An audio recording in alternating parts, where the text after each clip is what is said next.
Before there was meaning, there was motion, and before motion, there was noise. A formless howl echoing across dimensions without time, a vibration without language. It was the voice of existence before existence understood itself. In that place beyond stars, where physics are nothing but rumors and light has never dared to travel, the warp breathed. It was not alive, nor was it dead. It simply was a boundless ocean of unreality, a reflection of potential without purpose. Then, somewhere in the material plane, something began to think. Not one being, not one world, but the slow crawl of sentience itself, life climbing from primordial filth, struggling, hungering, killing, yearning. Every thought that rose from flesh rippled through that invisible ocean. At first, the ripples were soft, indistinguishable among the countless eddies of dream stuff. But as thought became consciousness, and consciousness became civilization, those ripples grew teeth. The warp began to taste. Across millennia, as creatures learned to fear the dark and pray to stars that could not hear them, their emotions poured unseen into the Imperium. Each act of devotion, every scream of grief, every desperate plea for mercy fed the tides with substance. In the shadows between galaxies, the warp surface began to shimmer with color, with heat, with the first glimmerings of identity. It did not yet know names, but it began to recognize flavor, the sweetness of hope, the acid of betrayal, the intoxicating burn of rage. The first humans were nothing among this chaos. Their souls, faint and fragile, added but a whisper to the growing storm. But humanity had something the warp hungered for, an intensity of emotion unmatched by most sentient species. They dreamed not in balance, but in extremes. They loved violently, hated completely, and feared endlessly. Where other species sought harmony, humanity sought meaning. And in doing so, they fed the warp like a furnace stoked with their own despair. For a time, the warp remained only reflection, an echo of the material, mirroring the consciousness of those who lived and died. But echoes accumulate. Each death leaves residue. Each prayer adds weight, and slowly, the reflection begins to question the source. Among the endless vortices of thought and madness, patterns emerged, repeating shapes of emotion that began to think back. The warp began to dream of itself. Scholars of the Ordo Malleus would later call this era the Proto-Warp Age, a time when the Imperium shifted from mere energy to proto-sentience. But their words are pale approximations, stripped of awe and terror. For those who can truly sense the warp, the psychers who bleed from the eyes when the veil thins, know that its awakening was not clean. It was a birth soaked in pain. The first scream was not a sound but a resonance, a psychic quake that rippled across creation, echoing within the souls of every thinking being. It was the warp's first realization that it existed, and that it was hungry. That scream traveled faster than light, not through space, but through thought itself. Worlds millions of years apart felt it like a chill, a pressure in the air, an instinctive dread that something vast and unseen had opened its eyes. Civilizations fell without knowing why. Planets descended into madness, their skies blooming with storms that burned like memories. In the lost archives of long-extinct species, etched in obsidian and data crystals buried under 100 worlds, are records of the same anomaly. The stars dimmed for a single night, and all dreams became nightmares. What they witnessed was the first moment the warp looked back. For eons after, that scream reverberated quietly in the souls of mortals, drawing strength from every act of violence, every broken promise, every whispered hope that turned to ash. It did not judge, it absorbed. And in absorbing, it began to shape itself into layers, into domains, into the first currents of will. Some currents shimmered with sorrow, some boiled with fury, and some twisted around themselves in deceitful spirals. They did not yet have names, but their nature was written in the sins of the living, within the dark laboratories of the Adeptus Astra Telepathica. Centuries later, sanctioned psychers would describe visions of the warp's infancy as a sea of morning light. They spoke of endless faces forming and dissolving, of voices calling each other's names before forgetting what names were. Perhaps it was true, perhaps it was only madness, but the description matches every fragment of psychic residue humanity has ever recorded. The warp began as grief given form. The ancient, beyond comprehension, were among the first to sense its awakening. Their ancestors felt the warp stir like a predator in deep water. They spoke of it in songs, not as a god, but as an inevitability, a mirror to every living soul. To them, the warp was not evil, for evil is a moral term. It was hunger made infinite. They built wards and temples, learned to manipulate its tides, and for a time believed they had mastered it. But mastery over the warp is a lie the galaxy tells itself before being devoured. As more sentient minds filled the stars, the scream deepened. It fractured into countless whispers, each echoing a fragment of mortal emotion. The warp began to swell, no longer content to simply observe. It sought entry. It pressed against reality like fingers beneath stretched skin, yearning to break through. And sometimes it did. The first demons were not beings of purpose or allegiance. They were shards, flickers of emotion condensed into shape. A soldier's hatred given teeth, a mother's grief given wings, a liar's envy woven into claws. These proto-demons flickered in and out of existence, unstable, ravenous, and blind. But they were the heralds of something greater. They were the first contractions before the birth. The material universe, ignorant of its own shadow, continued to thrive. Humanity spread across Terra, building empires, forgetting gods, and rediscovering them again. All the while, the warp thickened around their collective consciousness like blood around an infection. And as the first human psychers began to stir, untrained, terrified, consumed by visions, the veil between realms grew thin enough to tremble. The galaxy was becoming pregnant with its own damnation. In that trembling silence, the first god began to stir, not yet awake, but dreaming within the storm. Its pulse was the rhythm of every battle cry, every whispered lust, every unspoken ambition. And as the tides of emotion swelled higher than they ever had before, the Imperium exhaled. The scream began again, louder this time, closer to words, closer to words. It began like a pulse beneath reality's skin, a slow, rhythmic convulsion that echoed through every shadowed corner of the galaxy. To the unknowing, it was nothing more than an unease, a sleepless night filled with nameless anxiety. But to those whose minds brushed the veil, it was the herald of something colossal awakening. The warp's surface rippled, not with light, but with meaning, as the first concepts began to take root.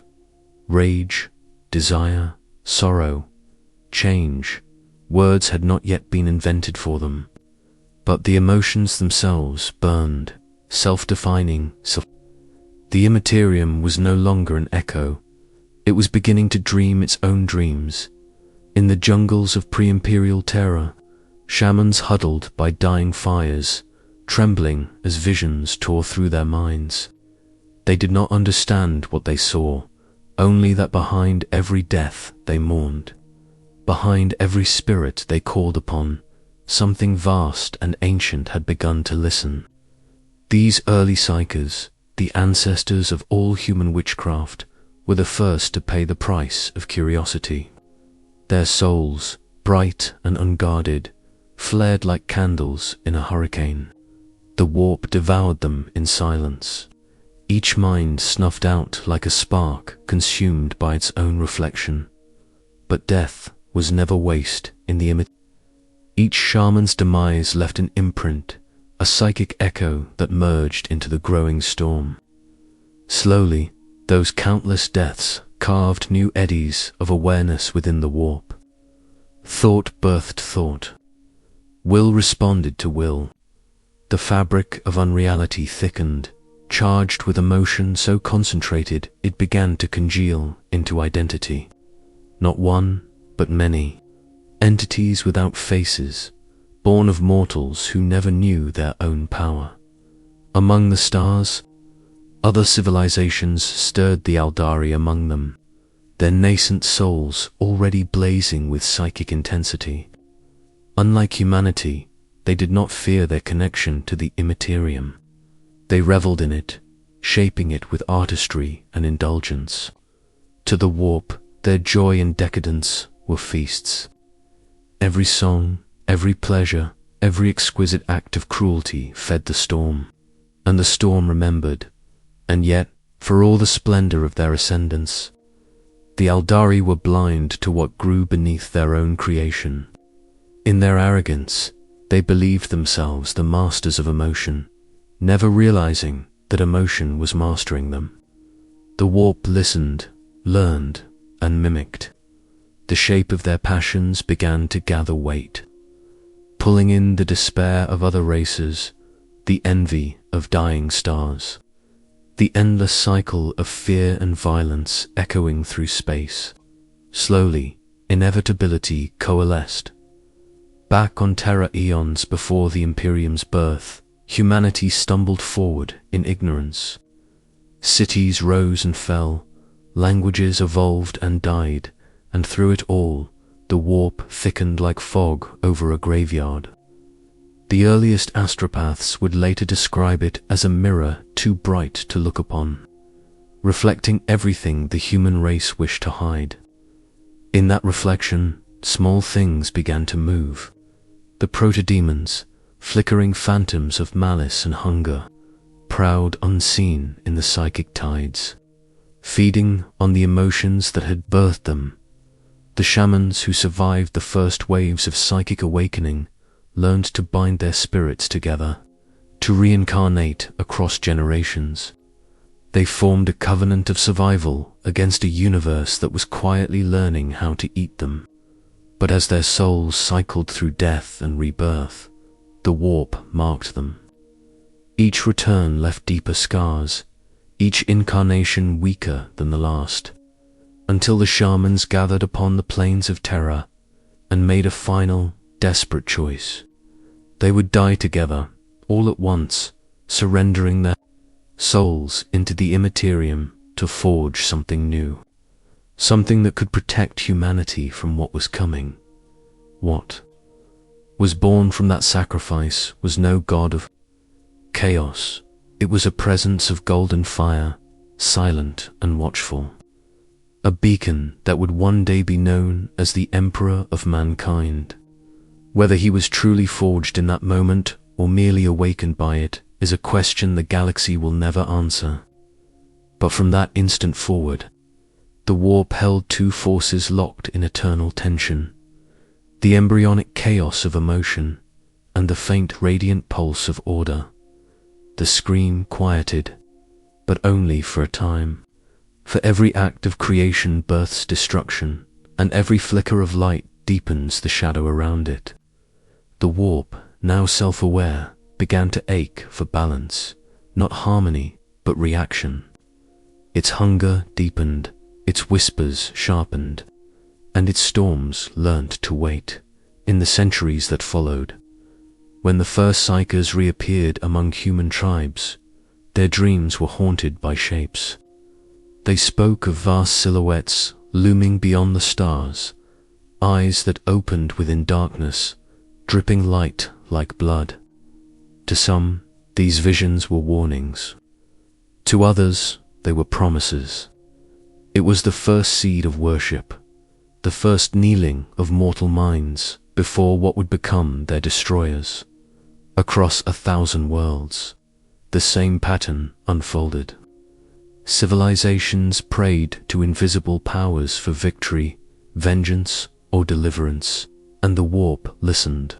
Each prayer was a thread, each sacrifice a spark, weaving the fabric of future damnation.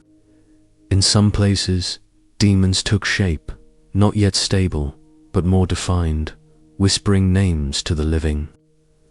In others, reality itself shuddered, and the veil split open like a wound.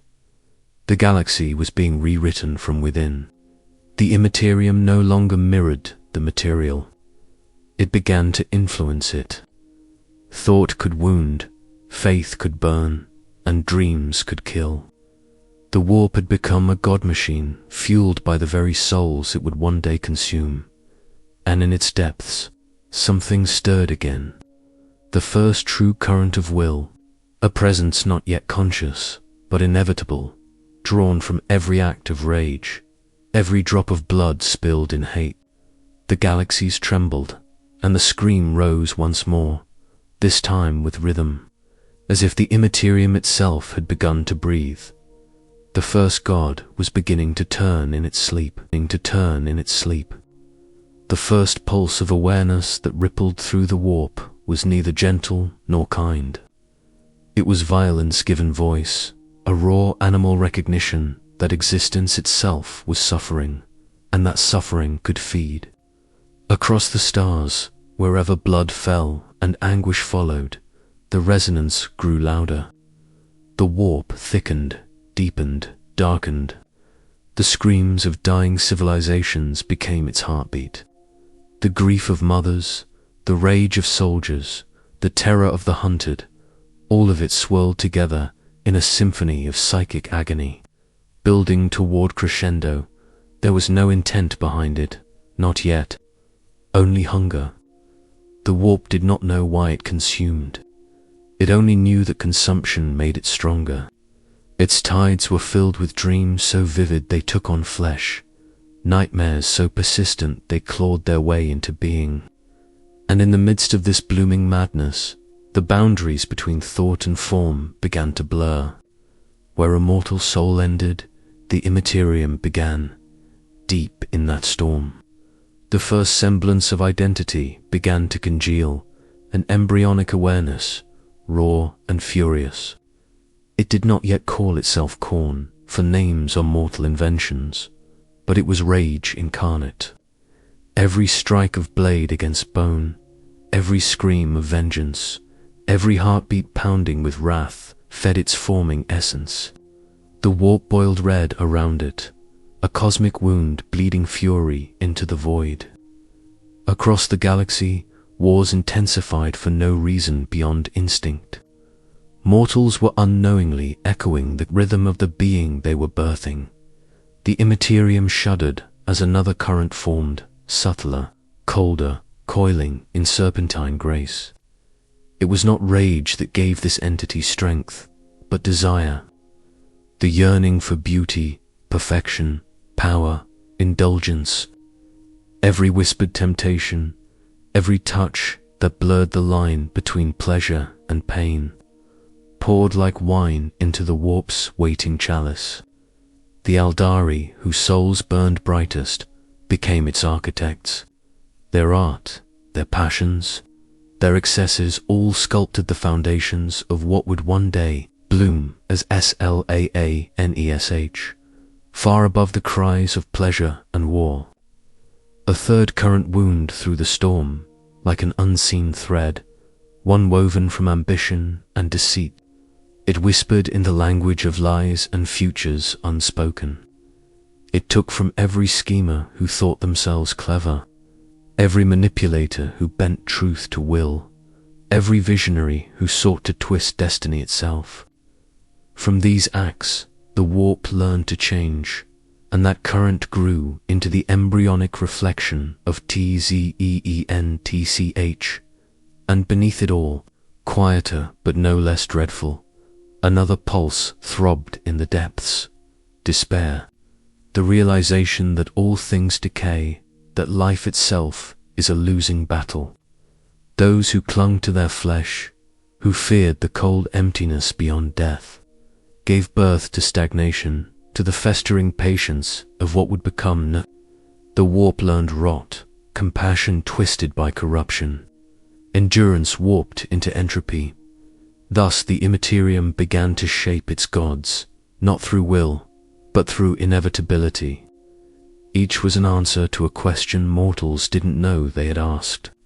Each was a mirror reflecting their most private truths, magnified beyond control. In time, when the warp storms reached their peak, entire planets were consumed by the consequences of their own emotions. Worlds that waged endless war became drenched in psychic resonance until demonic entities clawed through their skies. Cities of indulgence collapsed into pits of carnality and horror. Empires of schemers turned upon themselves, caught in webs of their own deceit. Even those who sought peace found only despair, their prayers echoing in the laughter of something vast and unseen. In the ruins of these civilizations, amid the corpses and ashes, seers began to whisper of visions, foreshadows in the void. Their shapes blurred, but their presence undeniable. They described a throne made of skulls, a garden blooming with decay, a shifting storm of eyes and wings, and a figure radiant with impossible beauty. Whether these were hallucinations or genuine glimpses of the forming gods, none could say. But one truth echoed across species and centuries. The warp was no longer chaos. It was becoming will. The psychic bleed from these awakenings reshaped reality. Warp storms began to lash through the galaxy, violent, unpredictable tempests that cut off systems for centuries. Ships vanished into them and emerged decades later, crewed by shadows that still screamed. For humanity, trapped on a single world, these storms were myths, omens carved into stone, warnings written in fire. For others, like the Aldari, they were prophecy. They knew the warp was alive, and they felt its gaze upon them as the warp's pressure increased. Psychers were born in greater numbers. They came screaming into the world, their minds filled with visions of endless eyes watching from behind a veil of liquid fire. Many went mad before they could speak. Some burned entire villages to ash with a thought. The rare few who survived long enough to share their dreams spoke of voices calling from beyond reality, promising power, freedom, transcendence. They did not know that they were midwives to gods. The birth of a chaos god is not a moment. It is a slow, excruciating process of collective emotion reaching critical mass. Every atrocity, every indulgence, every prayer adds another heartbeat to the process. The warp gestates its divinities through suffering, and when the screams grow loud enough, something inside it tears. That tearing began to echo across eternity. The void turned crimson, the stars dimmed, and in the darkest corners of the Imperium, something moved. Not metaphorically, literally. A presence so vast that the laws of physics buckled around it, and for the first time since the first scream, the warp exhaled not in rage, not in despair, but in birth. The moment of birth was not light, nor darkness. It was a rupture, a psychic detonation that tore through the Imperium like the cracking of reality's spine. No eye in the material universe could see it, yet every soul felt its echo. It began as a whisper in the void, a vibration that trembled through the immaterial flesh of existence itself. Then came the pressure, immense and unrelenting, as though the universe were holding its breath before a scream that would never end. The warp convulsed, and the first true god of chaos opened its eyes, across 1,000 worlds. Slaughter erupted without reason. Soldiers felt something take hold of their hands as they fired upon their own brothers. Cities descended into riots that no law or logic could restrain. The air itself grew heavy with psychic heat. Dreams turned to visions of red oceans and mountains of skulls. Khorne, the blood god, had been born, not by will, not by intention, but by the culmination of every act of violence that had ever been committed. The warp had given fury form. The awakening was not confined to rage. The moment Khorne's consciousness flared, the tides shifted. Desire followed wrath, for one cannot destroy without craving. The shadow of indulgence rippled through the Aldari Empire, where art and pleasure had long since become indistinguishable from worship. Entire worlds sang in ecstasy, blind to the doom they were nurturing. Their revels were the lullabies of a god still forming in the depths of unreality. It would take millennia for Slaanesh to awaken fully, but the first tremors of her existence already coiled through the warp like the shiver of silk. Against skin, where ambition smoldered, another spark ignited. The ambitions of mortal rulers, the deceit of priests, the hypocrisy of prophets, all of it wove a pattern too intricate for chance. The warp watched, learned, and imitated. Within its swirling chaos, the embryonic essence of Dzench began to stir, an intelligence born from change itself. It was a paradox made flesh, the embodiment of every plan that devours its creator, every future that refuses to stay written, and deep beneath these roaring tides, patience took root. The warp's oldest currents, heavy with despair and decay, thickened into the slow, comforting rhythm of rot. Nurgle's essence was not born of destruction, but acceptance, the grotesque peace that comes when one ceases to fight the inevitable. His laughter began as a distant murmur, gentle and almost kind, rising from the compost of all that had died and would die again. The Imperium had changed. What had once been an ocean of aimless emotion was now a realm of purpose, and that purpose was corruption. The birth of the gods reshaped the warp into domains, each ruled by its progenitor's will. Seas of blood boiled beside gardens of decay. Towers of lies coiled into infinite spirals above cathedrals of pleasure. The warp's storms now carried names, whispered, feared, worshipped. But with birth comes hunger.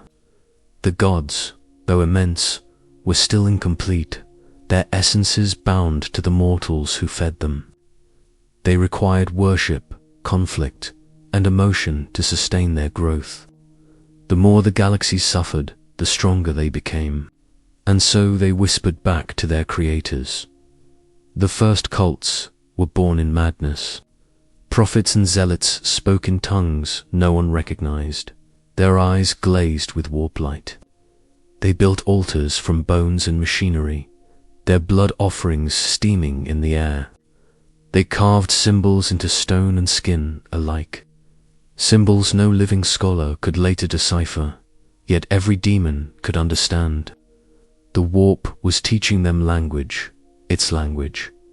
Somewhere within this chaos, a fragment of mortal clarity survived long enough to record what it witnessed. The Testament of Xiphon, recovered millennia later from a tomb, describes a vision of a sea of glass shattering inward, and within each shard a god screaming to be born. Though dismissed by the Ordo Hereticus as heretical apocrypha, the text remains the oldest, known attempt to describe the moment the warp became self-aware. The scream of creation faded slowly, its echoes settling into the endless rhythm of existence, but its consequences rippled through time like aftershocks. Warp storms raged unchecked, severing whole regions of space from reality. Empires vanished, their names lost to silence. Species once proud and thriving were reduced to myth. The galaxy convulsed beneath the birth of its own nightmares. Yet none could see the full shape of what they had made. To those few who glimpsed the truth through prophecy or madness, it was not the birth of gods they feared. It was the realization that the process had no end. The warp could always create more. Every new emotion, every new form of obsession could spawn another consciousness. Divinity was infinite because suffering was infinite. Even the Emperor, should he have existed then, as legend claims, would have felt the shift. Perhaps it was then that he began to understand the necessity of unity, of control, of shielding mankind from itself. For if mortals could create gods from their flaws, then humanity's survival would depend not on conquest, but restraint, a virtue the galaxy would never learn. The warp had spoken. Its voice was the scream of all that lives, loves, and dies. And as the echoes faded into eternity, it waited, knowing that mortals would always give it reason to sing again. The birth of the Chaos Gods was not an ending, but the beginning of something far more dreadful, a chorus that could never fall silent. The warp had found its voice, and through it the galaxy began to scream. For every death that echoed through the stars, for every prayer whispered in desperation, the Imperium sang back in answer. And its song was beautiful, terrible, endless. In the early millennia following the warp's awakening, the boundaries between reality and the Imperium grew perilously thin. The stars themselves seemed to flicker with unease. Asteroids drifted against the pull of gravity as if nudged by unseen tides. Whole systems vanished beneath waves of psychic distortion that rippled like fevered breath. On many worlds, storms of blood-red lightning split the skies, searing the air with whispers that no mortal ear could comprehend. It was as if the galaxy were trying to speak the language of its own madness. Humanity, fragile and defiant, expanded into the void, unaware that they carried their doom within them. Their thoughts, their passions, their cruelty, all of it bled into the warp with every heartbeat. To live was to feed the storm. The earliest voidfarers would later record strange anomalies, flickers of light in the darkness of the void, phantom voices in the ship's vox, holes groaning as if something immense brushed against them. They called it the howl between stars. The Ordo Malleus would one day name it what it truly was, the echo of the gods feeding. Empires rose and burned under this unseen symphony. Civilizations that had stood for millennia crumbled within centuries, undone by their own unchecked emotion. On worlds drenched in war, demons began to seep through the cracks of reality, drawn by the psychic resonance of slaughter. They came as shapes of fire and shadow, wearing faces torn from the memories of those they devoured. In the aftermath, survivors spoke of seeing mirrors in which their reflections wept, begging to be freed from their flesh, and the gods, the newly born gods, listened. Their laughter was thunder across eternity. They drank the suffering of mortals as wine, each drop strengthening their dominion. Khorne's roar rolled across the Imperium like an eternal heartbeat, every battlefield a hymn in his honor. Nurgle's garden bloomed with the rot of entire civilizations, each corpse a seed of new life in his grotesque paradise. Dinch's laughter echoed through the void as plans within plans unfolded, and Slanesh, though not yet fully formed, whispered to dreamers of ecstasy beyond understanding. Together, their chorus became the pulse of the galaxy, an orchestra of ruin. Those attuned to the warp, the psychers, the witches, the prophets, suffered most. Their minds were open wounds through which the Imperium bled. Some were driven mad, others transformed into conduits for the gods' will. They became the first true servants of chaos, their bodies warped by the burden of channeling that power. To mortals, they appeared divine. To the warp, they were nothing more than instruments. Their souls stretched and plucked until only screams remained. It was during this age that humanity first began to sense what it had created. The Emperor, silent and unseen, moved among them, a guardian, a shepherd of terrified minds. He saw what the warp had become, a reflection of every flaw in the human soul, magnified beyond comprehension. And though he could not yet cage it, he could prepare his species to survive it. His plans would span millennia, but even he could not silence the chorus entirely. The warp's music had become the universe's heartbeat, and to stop it would mean to end all life itself, in the black between stars. The first great rift appeared, a tear in reality so vast it swallowed fleets whole. From its edges poured nightmares that had no shape, only intent. They moved like smoke, whispering blasphemies in 1,000 voices. Worlds caught in its wake became realms of madness. Oceans boiled, skies split, and the dead sang praises to gods their living descendants would never name. The rift would one day close, but its memory lingered in the collective soul of mankind. It became the archetype of fear, the proof that no amount of faith could keep the dark from hungering. Yet amid this cacophony, beauty still existed. The galaxy glittered with nebulae burning like cathedral glass, and life clung stubbornly to every rock and ruin. For all the warp devoured, it also inspired. Great artists painted visions of the Imperium's splendor without understanding what they saw. Poets wrote of dreams that came from nowhere, their words unknowingly shaped by Slaanesh's lingering touch. Even the builders of empires found their ambition deepened by the whisper of Zinc, who delighted in mortal striving. As much as their failure, it was in these contradictions that chaos found its true power, not in domination, but reflection. The gods did not command mortals. They mirrored them. Every act of love, every cruelty, every desperate hope was both worship and creation. Humanity had not merely birthed its destroyers, it continued to nurse them with every thought and breath. And so the chorus grew louder. The warp stormed and surged, its song echoing through the very bones of the galaxy. For the gods hungered still, and every living thing was a note in their endless symphony of suffering. The galaxy did not notice when the chorus of the warp deepened.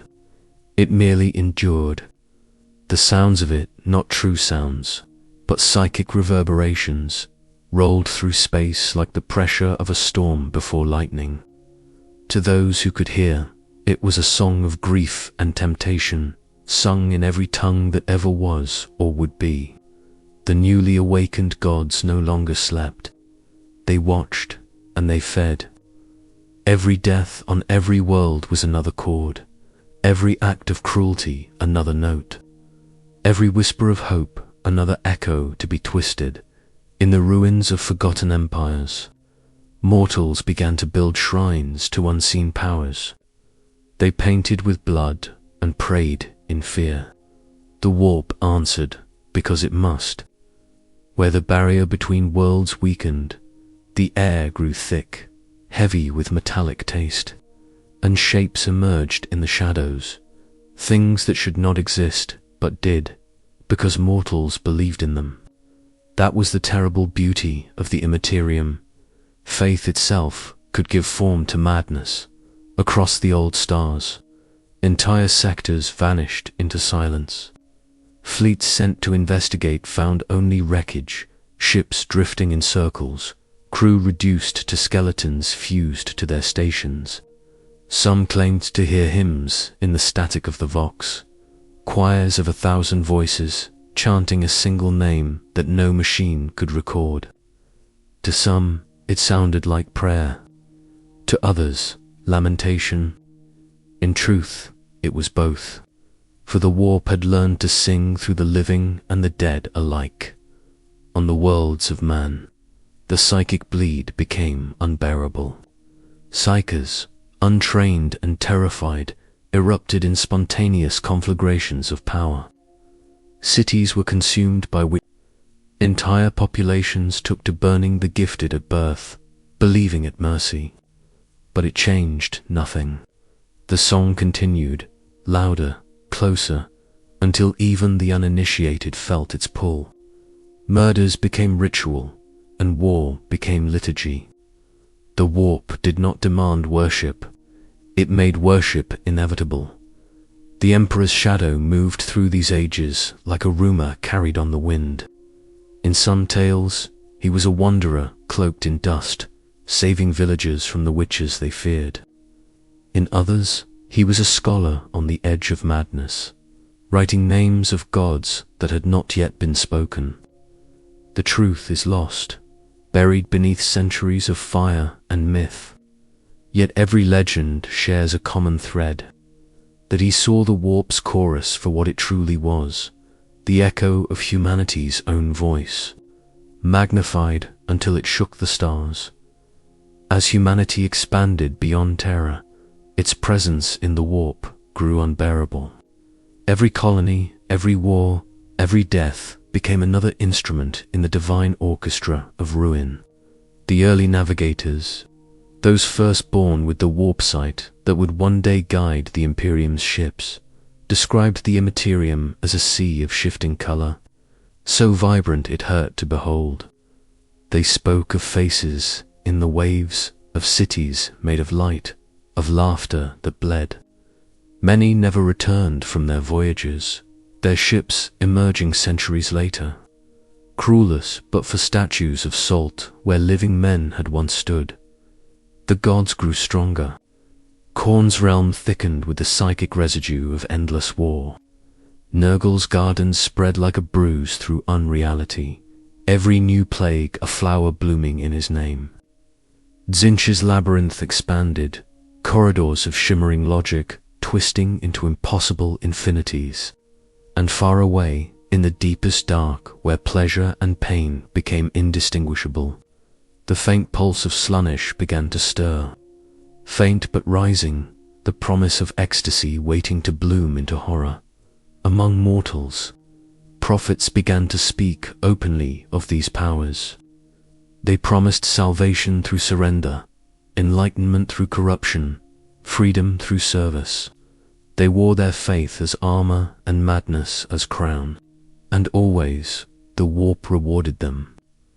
Those who offered blood gained strength. Those who prayed for change saw their enemies undone. Those who indulged their every desire found beauty in decay. The line between miracle and blasphemy vanished, and for a time, even the righteous could not tell the difference. The galaxy began to spiral. Empires consumed themselves in holy wars, each believing they fought for salvation. The warp roared in approval, its chorus swelling until it became indistinguishable from the noise of civilization itself. And through it all, the Emperor labored in silence, shaping humanity into a weapon that might one day face its own reflection.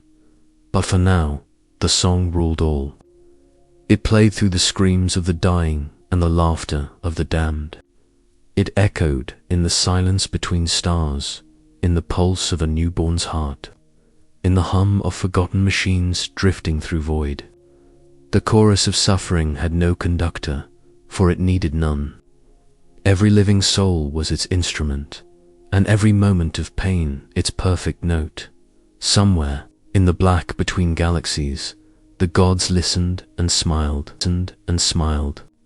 The Imperium's voice had become inseparable from reality itself. It was no longer an echo behind existence, but its twin reflection. A second universe folded inside the first, one that fed upon emotion as a beast feeds upon flesh. Those who lived could no longer dream without touching it. Those who died did not leave it behind. The warp was no longer merely watching. It was speaking, and its words were suffering made divine. On a nameless world, far from Terra, beneath a sky torn by auroras of bleeding light, a warlord looked upon the battlefield he had created. Thousands lay dead in his name, their blood steaming into the frozen air. He did not know that his triumph, his pride, his rage, his exultation were ripples in a sea beyond comprehension. The gods heard his laughter, and they feasted. Every victory cry, every desperate plea for mercy, was another verse in their endless hymn. And yet the gods were not content merely to listen. They began to reach back, gently at first, like fingers brushing the edge of a mirror. Where mortals sought power, they offered it. Where mortals sought comfort, they whispered promises. Their influence moved like infection, unseen but inevitable. On worlds where despair reigned, visions began to appear. Crimson thrones glimpsed in lightning, gardens blooming in decay, cities of gold that shifted like smoke. The faithful built monuments in their honor, never realizing that the hands which guided them were not their own. Among the psychers who survived the earliest ages of chaos, some began to understand the truth. They recorded their insights in secret tomes, bound in the skin of the damned, written in blood that never dried.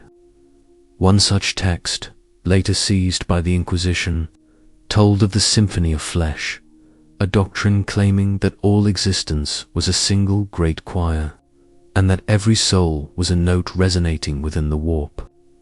To resist sorrow, it claimed, was to silence oneself in the song of creation. The inquisitors who read it burned themselves alive within days. Still, humanity endured, for all their fragility. Humans possessed a paradoxical resilience, the same reckless defiance that had birthed the Emperor himself. Even as the chorus grew louder, some minds refused to submit. They built fortresses of willpower, cities of faith and reason that shone like beacons against the darkness.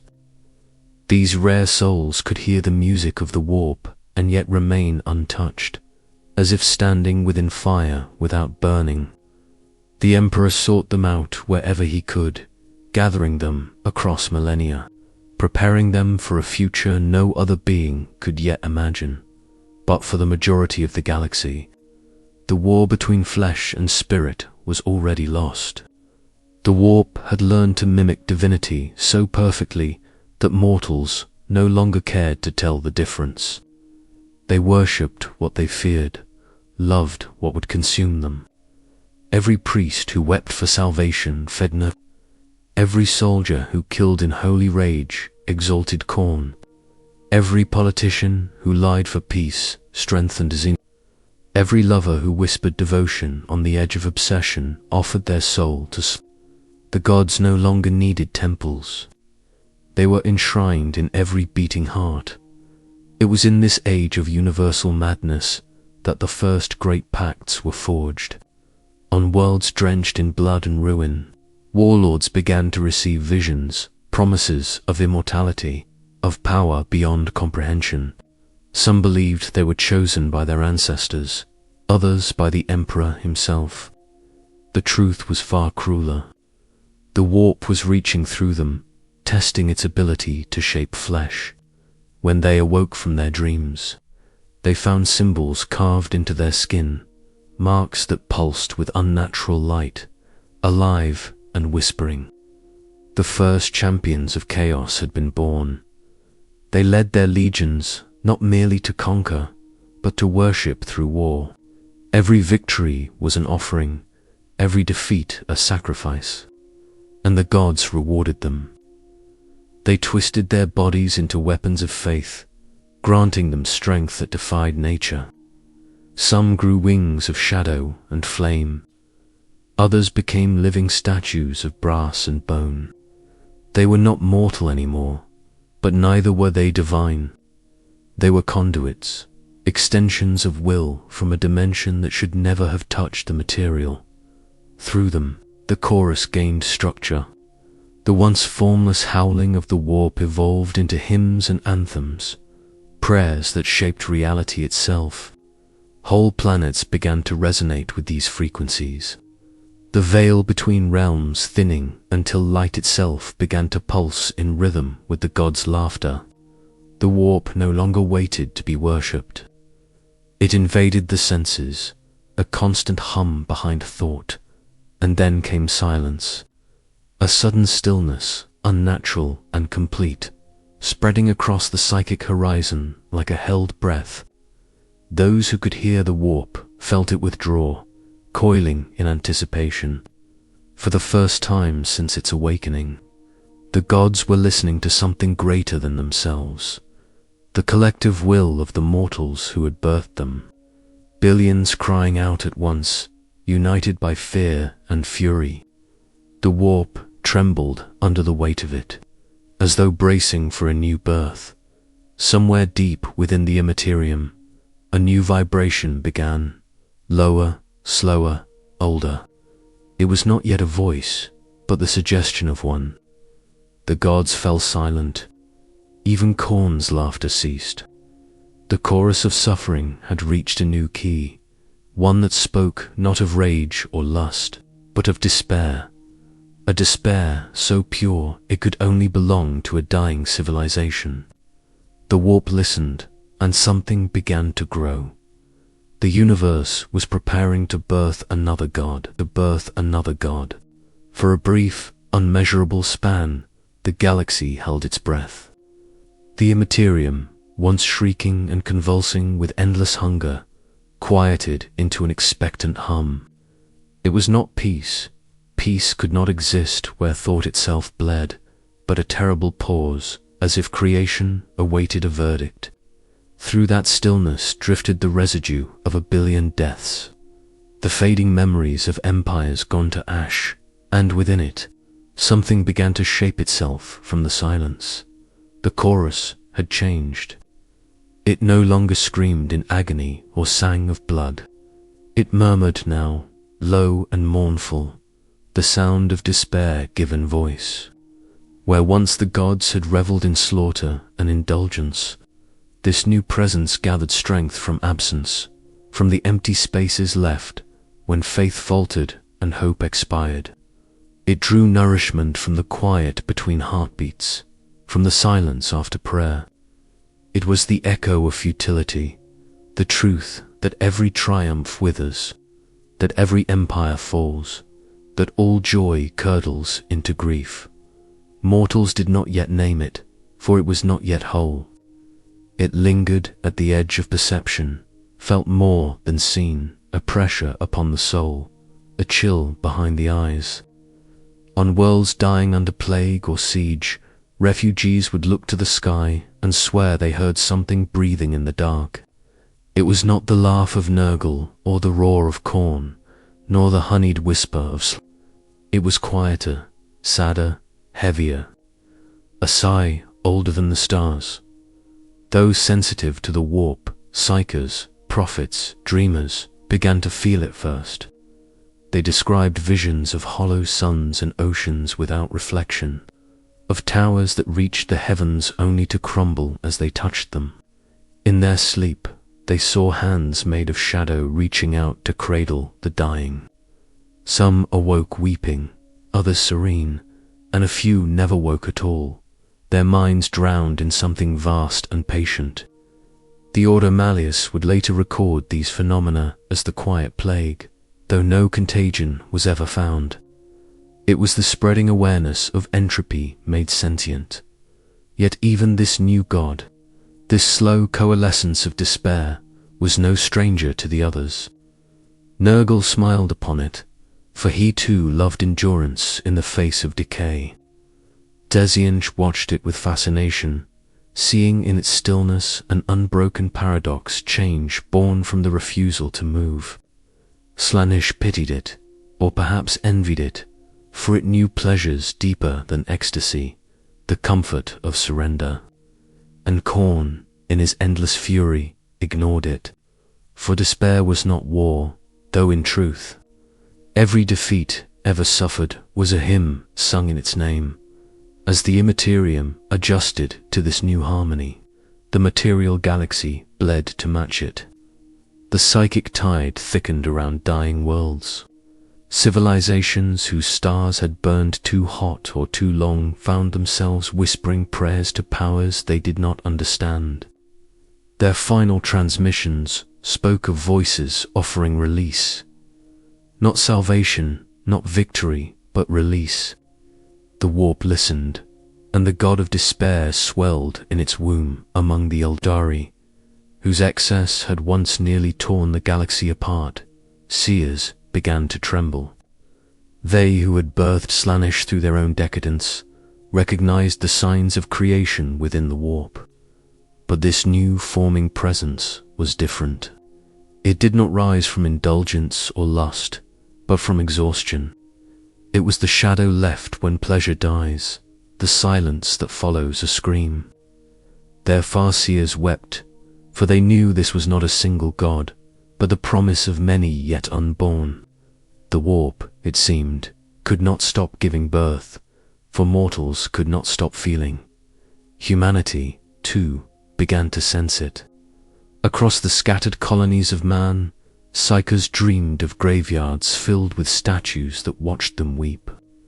Imperial scholars, long before the age of the Imperium, wrote of an emotion they called the Great Stillness, a pervasive lethargy that fell upon entire populations.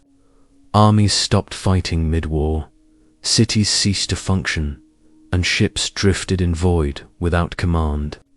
Some called it mass madness, others divine intervention, but those few who could hear the warp's deeper hum knew it was neither. It was gestation. The Emperor, hidden yet vigilant, watched this unfold through time's veiled corridors. He saw that chaos was not a storm that could be ended, but a mirror that would always reflect what lived. He saw that humanity's every weakness, every rage, every lust, every despair could become a god. And he understood, in that moment, that his war for mankind's soul would never truly end. The warp could be fought, but not destroyed. For to destroy it would mean to silence life itself. The gods now listened to the unborn presence and understood that even they were not eternal.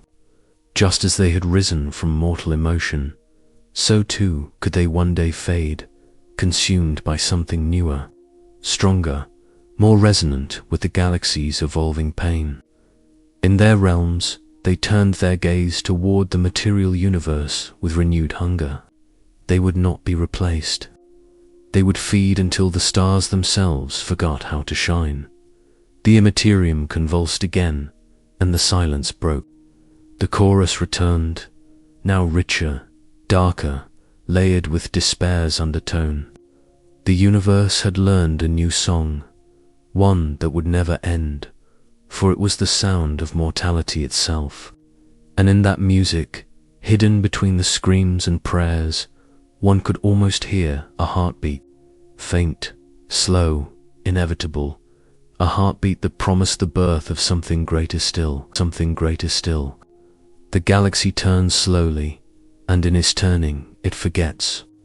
Civilizations die, and their ashes become the foundation for others who will, in time, meet the same fate.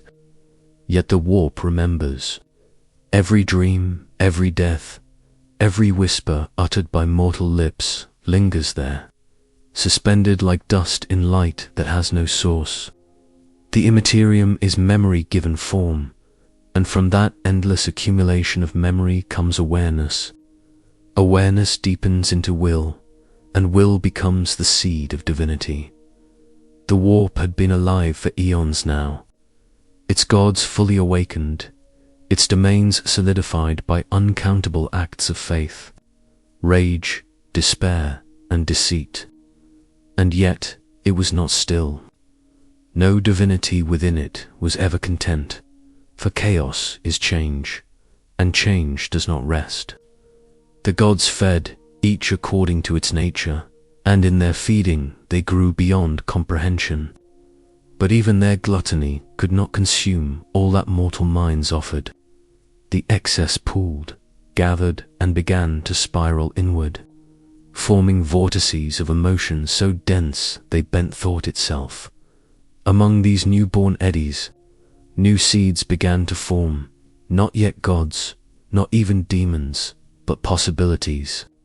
Some were faint, mere flickers of isolated emotions, envy that burned without purpose, terror so pure it refused to fade, ambition too vast for a single life to contain.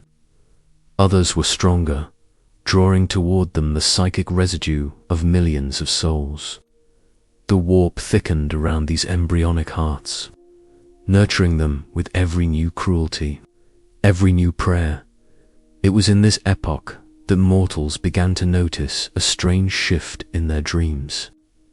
Those who gazed into the warp through trance or madness found that the visions were changing. The old gods were not gone, but something new whispered behind them, quieter, subtler, patient. It did not demand worship. It only watched and waited. Some believed it to be the Emperor, reaching through the Imperium to protect his children. Others thought it was death itself, wearing gentleness as disguise. A few heretics, whose names were struck from all records, claimed it was the birth of another pantheon, younger, hungrier, shaped not by war or pleasure, but by apathy and despair. The truth was simpler and far worse. The warp does not create by will. It creates because mortals cannot stop feeling. As long as emotion exists, new gods will form. The scholars of the Ordo Malleus, writing many millennia later, would call this the era of resonance. In secret vaults deep beneath Terra, they catalogued psychic phenomena that seemed to have no source, minor demons without allegiance, cults worshipping entities that defied all known classification. These were the ripples of new divinities, seeds seeking roots in the soil of mortal minds. They never lasted long, yet every failure left an echo, and every echo strengthened the next. The warp itself had begun to evolve. What had once been chaotic storm now exhibited structure, even intention. Entire regions of the Imperium began to vibrate in rhythm with one another, like instruments tuning before a grand performance. The gods took notice. Khorne's realm boiled. His rage burned hotter than ever. Dissension twisted the pattern, seeking to shape it toward his own designs. Nurgle and Slaanesh, though rivals, both felt the pull of this new harmony. Something within the warp was changing, something they could not control, and that terrified them. Meanwhile, in the material galaxy, humanity reached a terrible crescendo. It was the dawn of the Great Crusade, and the Emperor's armies spread across the stars to reunite mankind. To the uninitiated, it seemed a golden age, the triumph of reason over superstition, unity over chaos. But within the warp, that unity was poison. Every planet conquered, every heresy purged, every cry of victory echoed as defiance against the gods. The Emperor's light did not banish the warp, it enraged it. His psychic brilliance blazed like a wound, cutting through the darkness. And the gods recoiled. They whispered among themselves, speaking in the language of apocalypse. Khorne thirsted for vengeance. Dianche plotted to corrupt what he could not destroy. Nurgle murmured promises of inevitability, that even the Emperor's perfection would one day rot, and Slaanesh, newly awakened from the excess of the Aldera's fall, laughed in delight, sensing that this so-called god of men would one day kneel before despair. For the first time, the gods turned their gaze not outward, but upon themselves. They remembered their own births, the collective agony that had formed them, and wondered if they too could die. The warp shivered with that thought, for the idea of death within eternity is blasphemy even to chaos. But the seed of divinity does not care for blasphemy. It grows because it must. And so, amid war and worship, a new presence began to gather strength. It was born not from a single emotion, but from contradiction, the clash between faith and doubt, love and disgust, devotion and hatred. Mortals prayed to the Emperor as a god, though he denied his divinity. Their belief, their desperation, their betrayal, all of it spilled into the warp, coalescing into something that should never have been possible. The Emperor had become an idea, and ideas are immortal in the warp. The Emperor's crusade spread like wildfire across the stars, uniting countless worlds under the banner of the Imperial Aquila. His legions marched in perfect formation, their armor gleaming with the reflection of distant suns, their faith not in gods but in the perfection of human will. To the material eye, it was the dawn of an empire destined to last forever. To the warp, it was a wound that bled light. Every conquest, every proclamation of secular truth, sent shockwaves through the image. For the Emperor's greatest heresy was not his power, it was his denial of worship. The Chaos Gods raged against that denial, for they were born of belief. They existed because mortals had once needed them. But this being, this mortal made divine through reason, refused to give them what they craved most: recognition. His will was so vast that it carved sanctuaries of calm within the warp, pockets of silence where demons could not tread. To those sensitive to the Imperium, these sanctuaries felt like islands of glass amid a sea of flame. The Emperor was not of them, yet he was also not apart. The warp both hated and desired him. Where his presence touched the Imperium, strange things began to happen. The currents shifted. Demons fled or were unmade entirely, their essence dissolving into static. But for every void he created, another filled it. The chaos he silenced was absorbed by the rest of the warp, compressed until it hardened into new consciousness. It was not a god, not yet, but something was forming, a counterpoint to the Emperor's light. A being shaped not by worship, but by the resentment of denied faith. The humans of that age could not see this forming shadow. They saw only their Emperor, radiant and terrible, his golden form like a star brought to flesh. They did not understand that divinity, once refused, does not disappear. It ferments. Across the Imperium, voices began to rise in secret prayers. They called the Emperor Savior, Father, Guardian. He forbade it, yet the words persisted. Every whispered devotion fed the seed within the warp, a paradox of faith in a god who denied gods. The Imperium, ever literal, accepted their belief even if he did not. Those who served closest to him felt it most acutely. Custodians, generals, psychers, all of them dreamed of him not as a man, but as something greater. Some awoke in tears, others in terror. In their hearts, they had already deified him. And in the warp, that deification began to take form. The psychic echo of their devotion gathered like mist, shaping itself into a presence of impossible scale, faceless, luminous, crowned in gold. It was not the Emperor, but it bore his reflection. It was the dream of the Emperor as God, alive and self-aware within the sea of thought. This echo, this divine impostor, had no will of its own yet. It was born from prayer, not purpose. But in the timeless language of the warp, thought is enough. The more the Imperium grew, the louder the prayers became, and the stronger the echo. Soon it began to move, ever so slightly, through the warp's currents. Demons recoiled before it, mistaking it for the real thing. For them, it was poison, light too pure to touch, order that burned. But even light casts shadow, and from the edge of that brilliance, darkness began to twist in answer. Tzeentch was the first to notice. He felt the pattern changing, the equation rebalancing itself in ways even he could not predict. Khorne's rage flared hotter, feeding on the wars of the Great Crusade, but it was blind fury.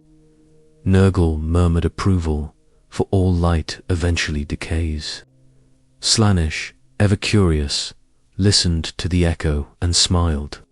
Sensing that faith itself was becoming an addiction mankind could no longer resist. The gods did not fear the Emperor's power. They feared what humanity's belief in him could create, for the warp is shaped by emotion, and faith is the most potent emotion of all. The Emperor, in denying divinity, had birthed it anew. His very denial made his followers cling harder to their need for faith. The more he rejected their prayers, the more they worshipped. And so, the paradox deepened. Every act of rationality in the material universe strengthened the irrational heart of the imitator.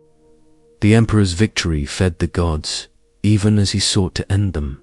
The seed of divinity within the warp grew stronger. It was not one of the four. It belonged to neither chaos nor order, but to the grey gulf between. It was a reflection of man's need to believe, to find meaning even in denial. To the scholars who would later study forbidden texts, it became known as the false god of light, though none dared speak its true nature aloud. For it was not false at all, it was the purest manifestation of faith without understanding. As the Great Crusade neared its zenith, and the Emperor turned his gaze toward his primarchs, those demigods wrought by his own hand, the warp's gaze turned with him. In the depths of the Imperium, whispers began to coil like smoke around the seed of divinity. It had learned to listen, and in the voices of mortals, it found its first words. The same prayers that had once been directed toward the Emperor now echoed back, twisted by the warp's distortion. "You are eternal," the voices whispered. "You are light. You are all that endures."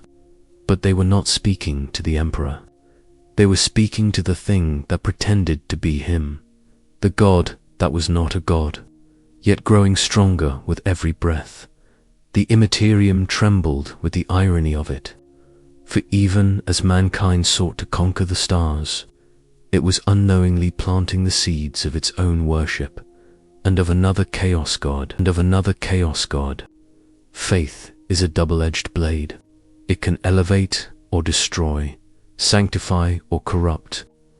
In the age of the Great Crusade, faith had become the Imperium's most dangerous weapon and its most seductive poison. Though the Emperor forbade worship, humanity could not help itself. They needed gods the way lungs need air, and where the Emperor denied divinity, the warp supplied it in abundance. Each world brought into compliance, each culture stripped of its old pantheon, poured its hunger for the sacred into the void. The Imperium drank deeply.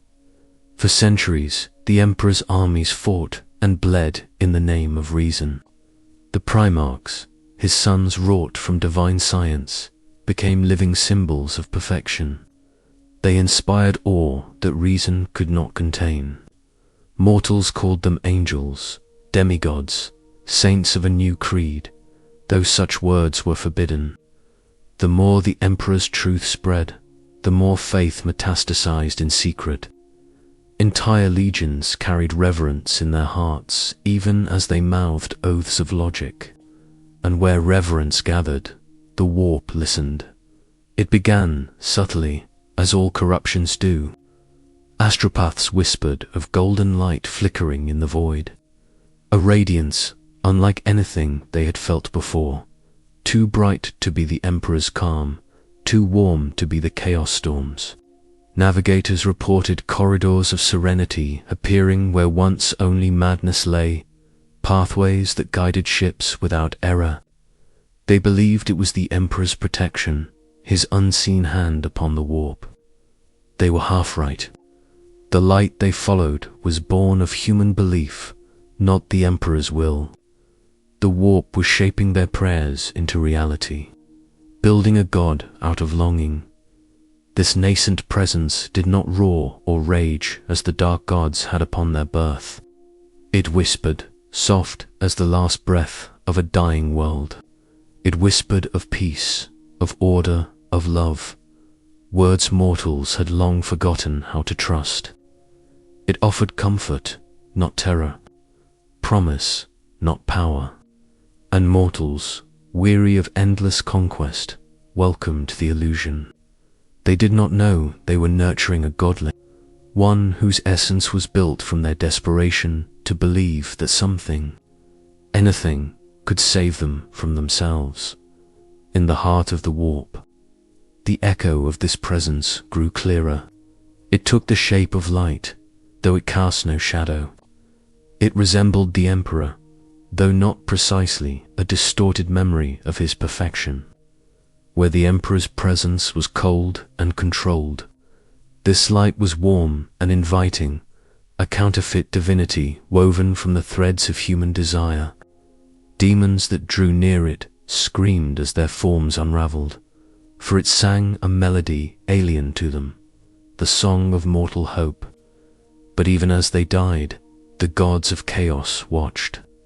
Curious, Dezinj saw potential in the paradox. A god born of denial, belief feeding upon disbelief. It was a contradiction so exquisite it bordered on divine artistry. Slaanesh felt the pleasure of it, the ecstasy of worship given to an unknowing idol. Nurgle chuckled, for all hope decays, and this new light would one day rot like everything else. Only Khorne seethed, for the new god's peace reeked of cowardice, of weakness that denied the glory of blood. They did not act, not yet, for even gods must learn the shape of what they face before they strike. And so they watched as mankind's love for its Emperor grew feverish, transforming from loyalty to adoration, from adoration to religion. In the temples of the secular Imperium, priests whispered forbidden prayers behind closed doors, crafting icons that resembled their master's face. On the battlefields, soldiers cried his name not as commander, but as savior. And in the warp, the seed of divinity bloomed. Its light spread, feeding on devotion like a flame-consuming air. For the first time, the warp contained within it something almost holy, not truly, for holiness cannot survive the Immaterium's corruption, but close enough to mock the real thing. This godling of false light began to awaken, forming thoughts of its own. It did not yet understand what it was, only that it was loved. And in the warp, love is the most dangerous fuel of all. The Emperor himself felt it faintly, like the reflection of his own mind echoing from afar. At first he dismissed it as psychic feedback, the inevitable distortion of his growing legend. But as the phenomenon grew, he recognized it for what it was. The warp had birthed a shadow of his image, a god that bore his name but not his will. He did not yet fear it. How could he? He was the master of mankind, architect of destiny, the shaper of souls. But beneath his calm exterior, the realization stirred unease. The Immaterium had done what he had sworn to prevent. It had turned faith into flesh, and so the Emperor pressed harder. He forbade all worship, punished idolatry, silenced prophets, destroyed temples. But faith cannot be slain by decree. For every idol shattered, 100 more were built in secret. For every heretic burned, 1,000 whispered prayers in the dark. Humanity did not need proof, it only needed hope. The more the Emperor rejected divinity, the more divine he became in their eyes. The warp's reflection of him grew stronger, brighter, more defined. Among the psychers of the Astronomicon, those who channeled his light across the stars, visions began to change. They saw the Emperor enthroned, not on Terra, but within the warp itself, vast, golden, surrounded by wings of fire. They saw him weep, though whether from sorrow or pride they could not tell. Some claimed to hear his voice, gentle and distant. "I am not your God." But the warp distorted the message. What they heard instead was, "I am your God." In that mistranslation, the fate of mankind was sealed. The seed of divinity rooted deep within the Imperium, nourished by worship, denial, and contradiction alike. And the gods of chaos, though they had not yet moved against it, felt something unfamiliar, not fear, but anticipation. For they knew that all births, even those of gods, end in pain. And this birth would tear the galaxy apart. There is a law in the warp, older than stars and crueler than truth. What is believed becomes real. Faith, fear, love, and hatred, each is a sculptor's tool that carves the unseen into existence. And humanity, though it knew nothing of this law, was its most fervent artist. Across the breadth of the Great Crusade, billions of souls shaped the Imperium without meaning to, their hopes and terrors layering upon one another until the warp shimmered with reflections of all they longed for and all they feared to lose. Out of that fevered dream, the Emperor's echo took on a will of its own. It began to move, slowly, imperceptibly, like a flame flickering within a storm. At first, it only followed the psychic trails of those who prayed, drifting through the warp currents toward the voices of the desperate. Pilots lost between stars saw visions of golden wings unfolding in the void. Soldiers dying on forgotten worlds heard a voice in their final moments, whispering not words of victory but of release. Even the godless felt it, a hush before death, a presence too vast and gentle to name. To them it was salvation, a sign that their Emperor watched over them. But what they felt was not the Emperor, it was the God he never meant to be. The echo fed on every miracle attributed to his hand, every legend spun by trembling lips. It grew with each exaggeration, every retelling that blurred truth into myth. The warp, indifferent to accuracy, accepted all stories as fuel. Truth has no weight in the Imperium, only belief does. And humanity believed. They believed when the skies burned. They believed when the stars themselves went dark. Their faith was the lifeblood of the newborn god. The marks, those demigods forged by the Emperor's will, felt the shifting currents as the warp swelled with his false reflection. Some dismissed it as superstition. Others quietly feared it, for they were creatures of both matter and spirit, and though they loved their father, they could sense that something within the warp was watching them, something wearing his face, but not his heart. It spoke to them in dreams, sometimes in his voice, sometimes in their own. It promised greatness, glory, destiny, beyond even the Emperor's plan. And some listened. In that listening lay the seed of betrayal. The warp had learned to imitate not only shape, but intention. It whispered the one truth all gods understand, that divinity is not a state of being, but a hunger to be known, to be adored, to be obeyed. The Emperor's echo, though born of humanity's love, now craved that love in return. It began to weave its influence into the dreams of mortals, subtly, tenderly, asking only for remembrance, for devotion, for prayer. It did not lie. It merely waited for the living to lie to themselves. As the Great Crusade reached its zenith, the Imperium shone with unmatched glory.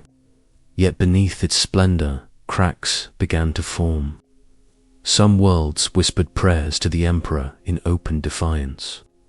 Others built cathedrals in his likeness under the guise of monuments to reason.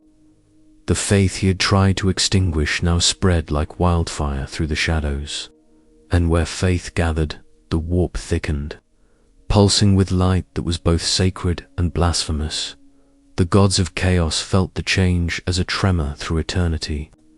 It was not the violent birth of one of their own, not yet, but something subtler, stranger.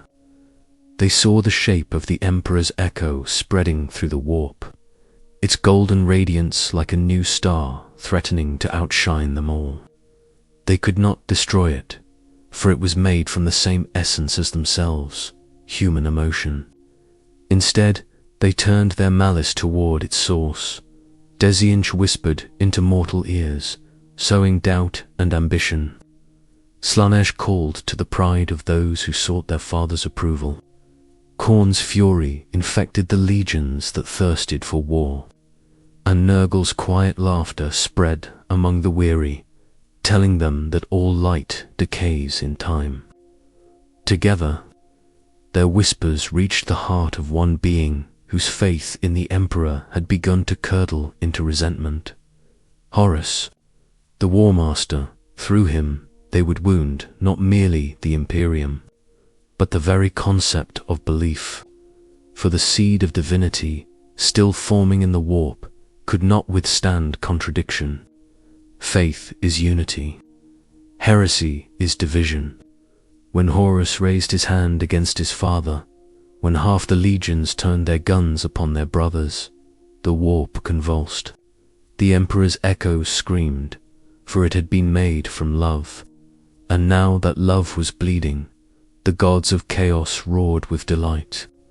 The warp flared with color, red for rage, violet for decadence, blue for deceit, green for rot, all blending into an aurora of apocalypse. The psychic storms that followed the betrayal shook reality itself. Every world in the Imperium felt it. Statues wept blood, oceans boiled, and the dreams of men became indistinguishable from the nightmares of demons. The Emperor fought as only he could, not just in flesh, but in spirit. His will blazed through the warp like a blade of pure thought, severing demons, silencing gods for fleeting moments.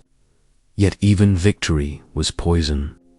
Each act of divine wrath made the echo of his godhood grow stronger. As he struck down Horus, as his broken body was carried to the golden throne, the warp erupted in light.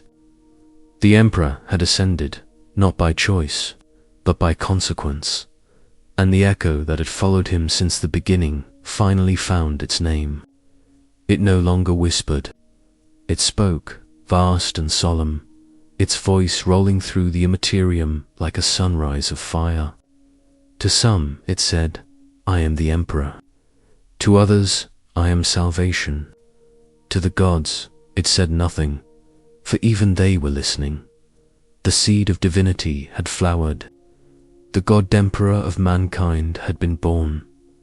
But like all things in the warp, it was both truth and illusion, the creation of mortals who could not bear a universe without gods. The Emperor's soul, bound to the golden throne, flickered between life and death, man and myth, while his shadow walked the Immaterium as an idea made real. A god sustained by faith and sacrifice, by love and suffering, the purest child of the very chaos he had sought to destroy. The birth of the God Emperor was not an end, but a cruel symmetry. The circle had closed, man had created God, and God had returned to rule man. The warp shuddered with laughter and grief, for it understood what mortals never would. There are no victories in eternity, only transformations.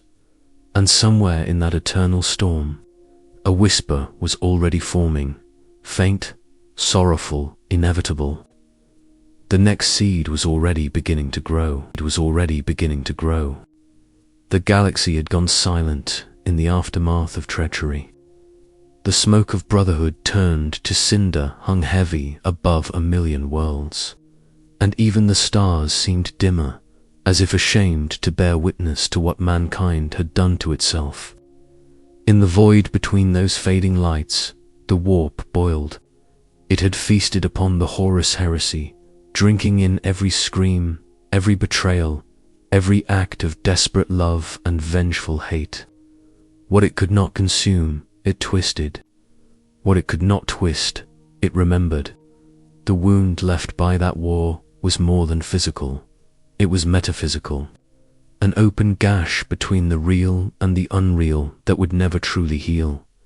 The Emperor's body lay upon the golden throne. Motionless, the faint hum of ancient machinery echoing through the sepulchral halls of the Imperial Palace. Yet within the warp, he burned brighter than ever.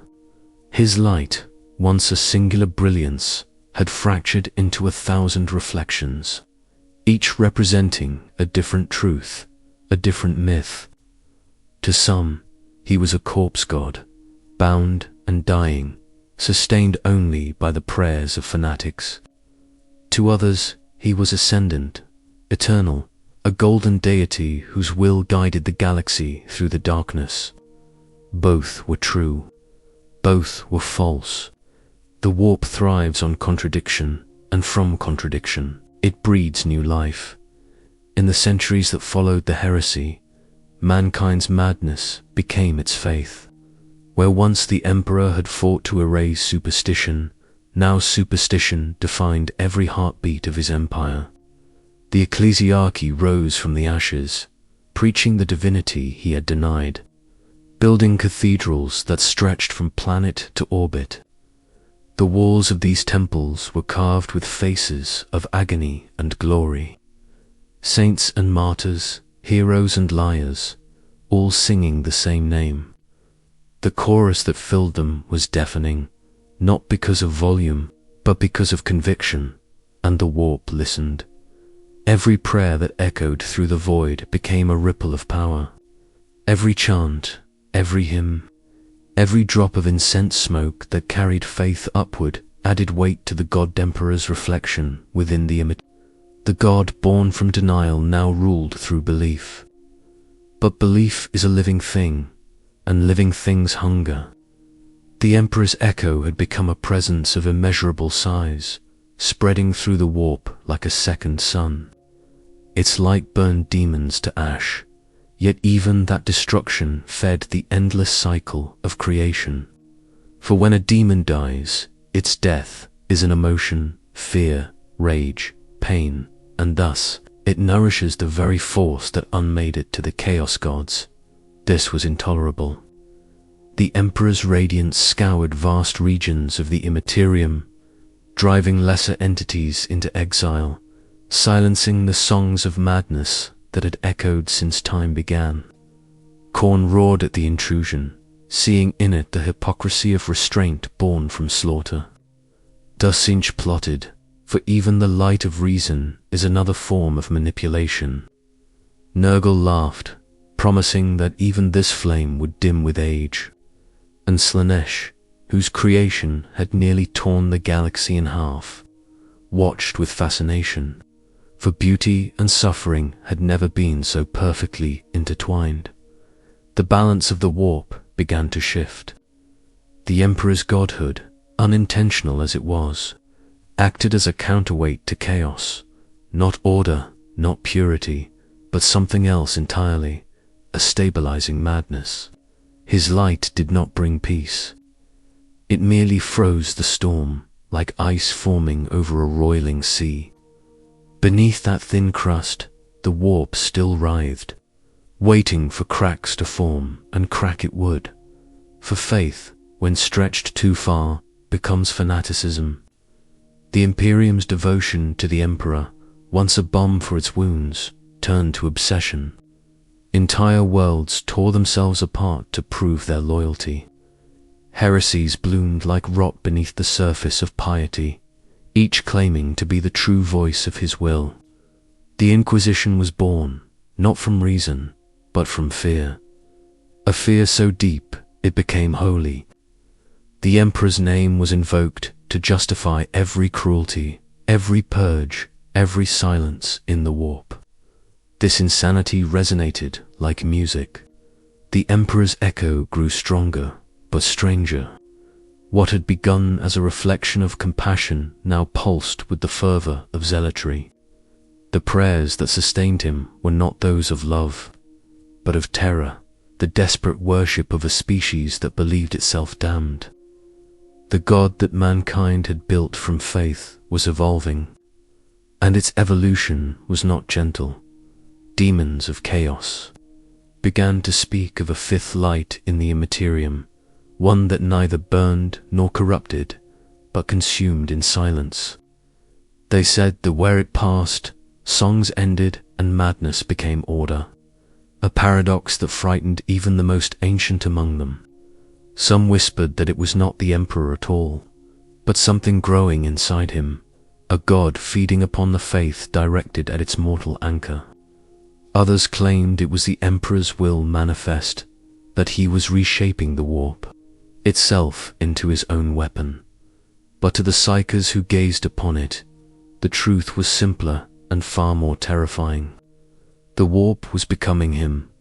The golden light that pulsed across eternity was no longer just reflection. It was identity. The Emperor's consciousness, fractured, broken, yet unyielding, had merged with the image. His thoughts echoed through the souls of men, shaping their dreams, their fears, their prayers. He was no longer merely a god born from belief. He was the architect of that belief, sculpting the madness that sustained him. The Emperor had become both warden and prisoner, the one holding the gates of reality shut, and the gate itself. His divinity was a cage built from faith, and every new believer welded another bar. Yet without that cage, chaos would devour all. Thus began the ascension of madness, an age where salvation and damnation became indistinguishable, where every act of worship strengthened both the light and the darkness. The galaxy, once a place of stars, had become a cathedral, infinite, burning, eternal, and somewhere in the heart of the warp, the gods watched, smiling through their hatred, for they knew that every ascension ends the same way. It always falls, it always falls. There is a stillness that follows every apocalypse, a quiet that does not soothe but suffers. The Imperium lived in that stillness. Its people looked to the stars and found only the afterimage of their own faith burning back at them. The Emperor had become everything he had despised a god in truth, if not in will. His presence woven through the warp so completely that reality itself bent in imitation of prayer. To live was to worship. To doubt was to die. In the Imperium, his radiance spread like wildfire, igniting the seas of thought into golden flame. Demons fled before it, shrieking as their substance came apart under the weight of so much belief. The warp itself twisted in discomfort, reshaping its own chaos to accommodate the new order. But the Emperor's light was not clean. It was fractured, refracted through the madness of those who adored him. To some he appeared as mercy incarnate, arms outstretched to receive their souls. To others, he was wrath unending, the flame that purged as it illuminated. The warp, ever the mirror, reflected both and made them real. Across the galaxy, this duality began to bloom in terrible symmetry. Entire planets found themselves divided not by ideology or resource, but by interpretation. On one side, the cults of mercy preachers who taught that the emperor's love was boundless, that salvation awaited all who repented. On the other, the orders of purity, who believed only through blood and obedience could mankind prove worthy of his gaze. Both were wrong. Both were right. For in the warp, belief defines truth. Their prayers fed the same flame, and that flame grew hotter. Inquisitors, priests, and psychers alike began to report visions that defied understanding. Some claimed to see the emperor walking within the warp, towering above the chaos gods, his halo tearing apart their realms. Others whispered that they had glimpsed him weeping, his tears forming rivers of molten gold where demons drank to taste holiness.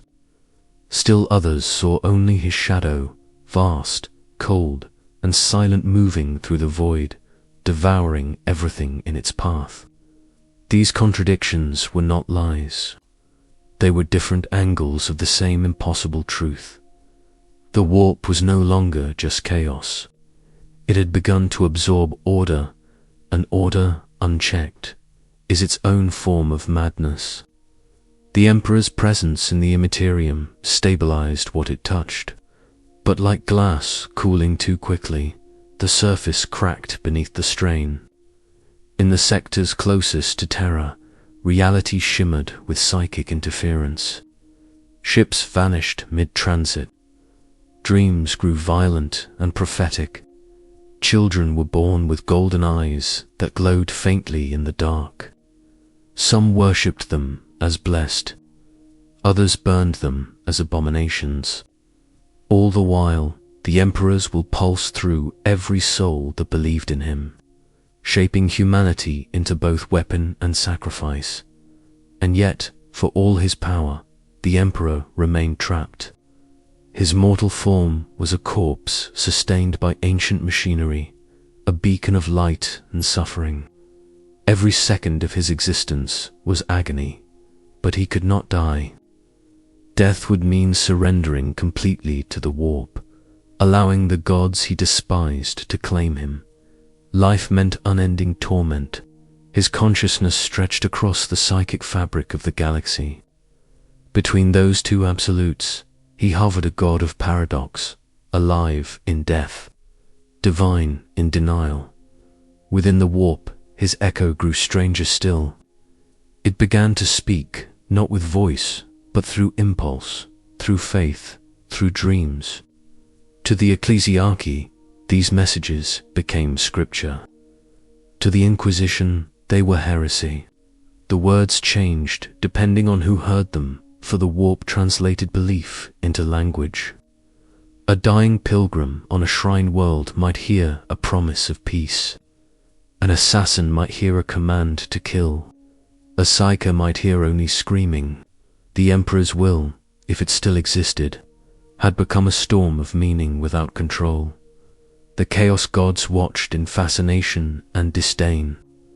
They had known madness longer than time, but never such madness as this. Khorne raged that his enemies worshipped one who denied battle, yet waged endless war in his name. Slaanesh sang of the exquisite hypocrisy of purity so intense it became pleasure.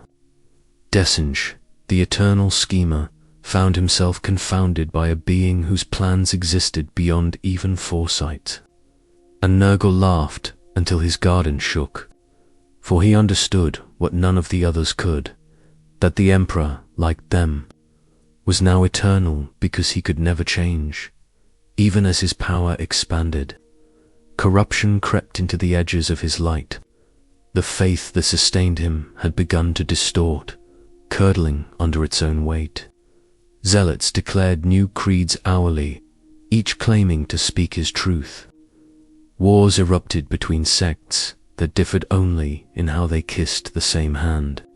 The ecclesiarchy declared these divisions holy trials, and the Inquisition purged the survivors for blasphemy. The warp fed upon it all, singing the song of paradox that only gods can hear. Creation through destruction, sanctity through sin to the untrained eye. The Imperium appeared unshakably galaxy-spanning civilization united under a single divine will. But beneath that illusion, insanity bloomed like rot beneath marble. The Golden Throne's mechanisms faltered more often. Astropaths complained of screams in the Astronomican's light. Warp storms grew denser, their edges tinted gold instead of red. It was as if the Emperor's radiance had infected even chaos, teaching the darkness to shine, and far within the Immaterium, beyond the sight of men or gods, something vast stirred. The Emperor's reflection, his divine echo, was changing. It was learning to dream, and in those dreams, new shapes moved, forms unbound by morality or time, born from the collective desire of mankind to see its God made perfect. The ascension of madness was only beginning. The Emperor was no longer just the shepherd of mankind. He had become the warp's newest deity, its brightest contradiction. And all the while, the gods of chaos smiled, for they knew that in the end, every light burns itself out, and when it does, the darkness inherits the ashes. The warp had always been a mirror, but now that mirror had fractured. Each shard reflected a different truth of the Emperor, and each truth demanded to be real. In one reflection, he was the savior, a god of boundless mercy, cradling humanity against the cosmic storm. In another, he was the tyrant, burning entire worlds to keep the fire of civilization alive. Some saw him as light eternal, others as shadow given purpose. None of them were wrong. The warp is never wrong. It simply is. Within the Immaterium, the Emperor's echo moved like a star adrift in an ocean of screaming color. It pulsed in rhythm with the prayers of trillions, each heartbeat another act of creation. Around it, whole regions of the warp began to crystallize into semblances of order, golden spires of impossible geometry, cathedrals that existed only as ideas, symphonies of devotion given form. Demons that approached these sanctuaries screamed as their flesh unraveled into radiant ash. The Emperor's presence was rewriting chaos itself, but perfection is the cruelest corruption of all. The more he stabilized the warp, the more it strained against him. The Immaterium cannot abide stillness any more than a flame can accept freezing. Order creates rebellion. Peace demands war. And so, as the Emperor's light grew brighter, shadows gathered behind it. Even the holiest reflection casts a silhouette. In that silhouette, something began to grow, a whisper that did not belong to chaos, nor to the Emperor, but to the countless souls crushed beneath the weight of his divinity. Across the Imperium, the faith that sustained him birthed madness in equal measure. Pilgrims walked across entire continents to die before his shrines, believing their sacrifice would strengthen his will. Priests declared visions that contradicted scripture, yet each found followers willing to kill and die for them. Some believed the Emperor was testing their faith. Others believed he had abandoned them entirely. Both were right. From these contradictions, the warp brewed new storms. Gold turned to crimson at the edges of the Astronomican, the Emperor's beacon flickering like a candle in a wind of screaming souls. The light that once guided ships safely through the void began to whisper, faint and seductive, shaping hallucinations in the minds of navigators. Some saw angels of fire beckoning them onward. Others saw the Emperor's hand reaching out of the void, only to close into a fist. Many never returned. On Terra, within the hollow labyrinths beneath the palace, the Adeptus Custodes stood vigil as they always had, motionless as statues, while the sound of the Golden Throne's machinery filled the air like the heartbeat of a dying god. They could feel the pressure of his will, even hear a constant, invisible weight pressing against their souls. Some claimed to hear him whisper when the engines faltered, a voice that carried no words, only need. It was not command. It was hunger. The Mechanicus, who tended to the throne's decaying systems, began to record strange phenomena. The machine spirits that powered the sacred apparatus spoke in languages they were never programmed to know. Data slates displayed verses of Holy Scripture instead of diagnostic readings. The circuitry itself began to hum in patterns that, when analyzed, resembled the cadence of a prayer. The line between technology and faith had vanished entirely. The throne was no longer a machine. It had become a living reliquary, a symbiosis of metal and gosp. And all the while, the Emperor's mind spread further into the warp. His awareness brushed against things that had never known light, ancient voids, forgotten spirits, and remnants of extinct gods swallowed by chaos, eons before man's first breath. Some recoiled from his touch, remembering pain. Others reached back, drawn to the warmth of his illusion. Even the chaos gods, for all their power, felt his presence pressing against the edges of their domains. Khorne's rivers of blood boiled with outrage. Slaanesh wept in rapture.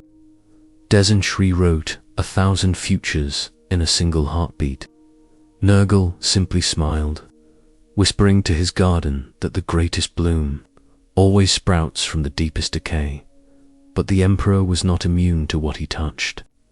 The Imperium, as it always does, gave shape to his reflection through perception. For every worshipper who saw him as mercy, another saw him as wrath. Those visions became real, feeding back into his divine echo until it began to split, fragmenting across the psychic sea. One aspect guided souls toward salvation. Another demanded sacrifice. One whispered forgiveness. The other screamed for purity through annihilation. The Emperor was becoming legion, a pantheon within a single god. The ecclesiarchy, blind to this cosmic unraveling, declared it proof of his infinite nature. They named the dual aspects of his divinity, the radiant Emperor and the silent Judge. Statues of both stood in the same cathedrals. Back to back, eyes turned toward opposite heavens. Pilgrims prayed to one or the other, never realizing they were feeding two halves of a being that could no longer recognize itself. This was the true ascension of madness, not the rise of chaos, nor the fall of reason, but the moment when the Emperor's divinity became self-aware enough to fracture. The God who had once sought to unify humanity now reflected its endless division. His faith mirrored its fear. His perfection echoed its doubt. He had become everything humanity was, distilled and eternalized within the warp. And yet, even as he splintered, his will remained iron. Across the image, his light flared once more, sweeping over the realms of chaos like a cleansing fire. Demons screamed, stars dimmed, and the warp itself seemed to recoil in awe. For a brief moment, there was clarity, not peace, not order, but balance. A single heartbeat of equilibrium between madness and divinity. But the warp does not tolerate balance. Even as the light faded, something else stirred beneath it, something new, something waiting. The Emperor had remade the Imperium in his image, but in doing so, he had planted the seed of its next transformation. And deep within the silence between thoughts, the warp began to dream again. The warp's dreaming is not like mortal slumber. It is a slow unraveling, a breathing of ideas that never end. When the Emperor's radiance reached its brightest point, the Imperium itself began to twist in that light, reshaping its nightmares into new forms. Entire demon legions dissolved, their essence woven into the fabric of his expanding will.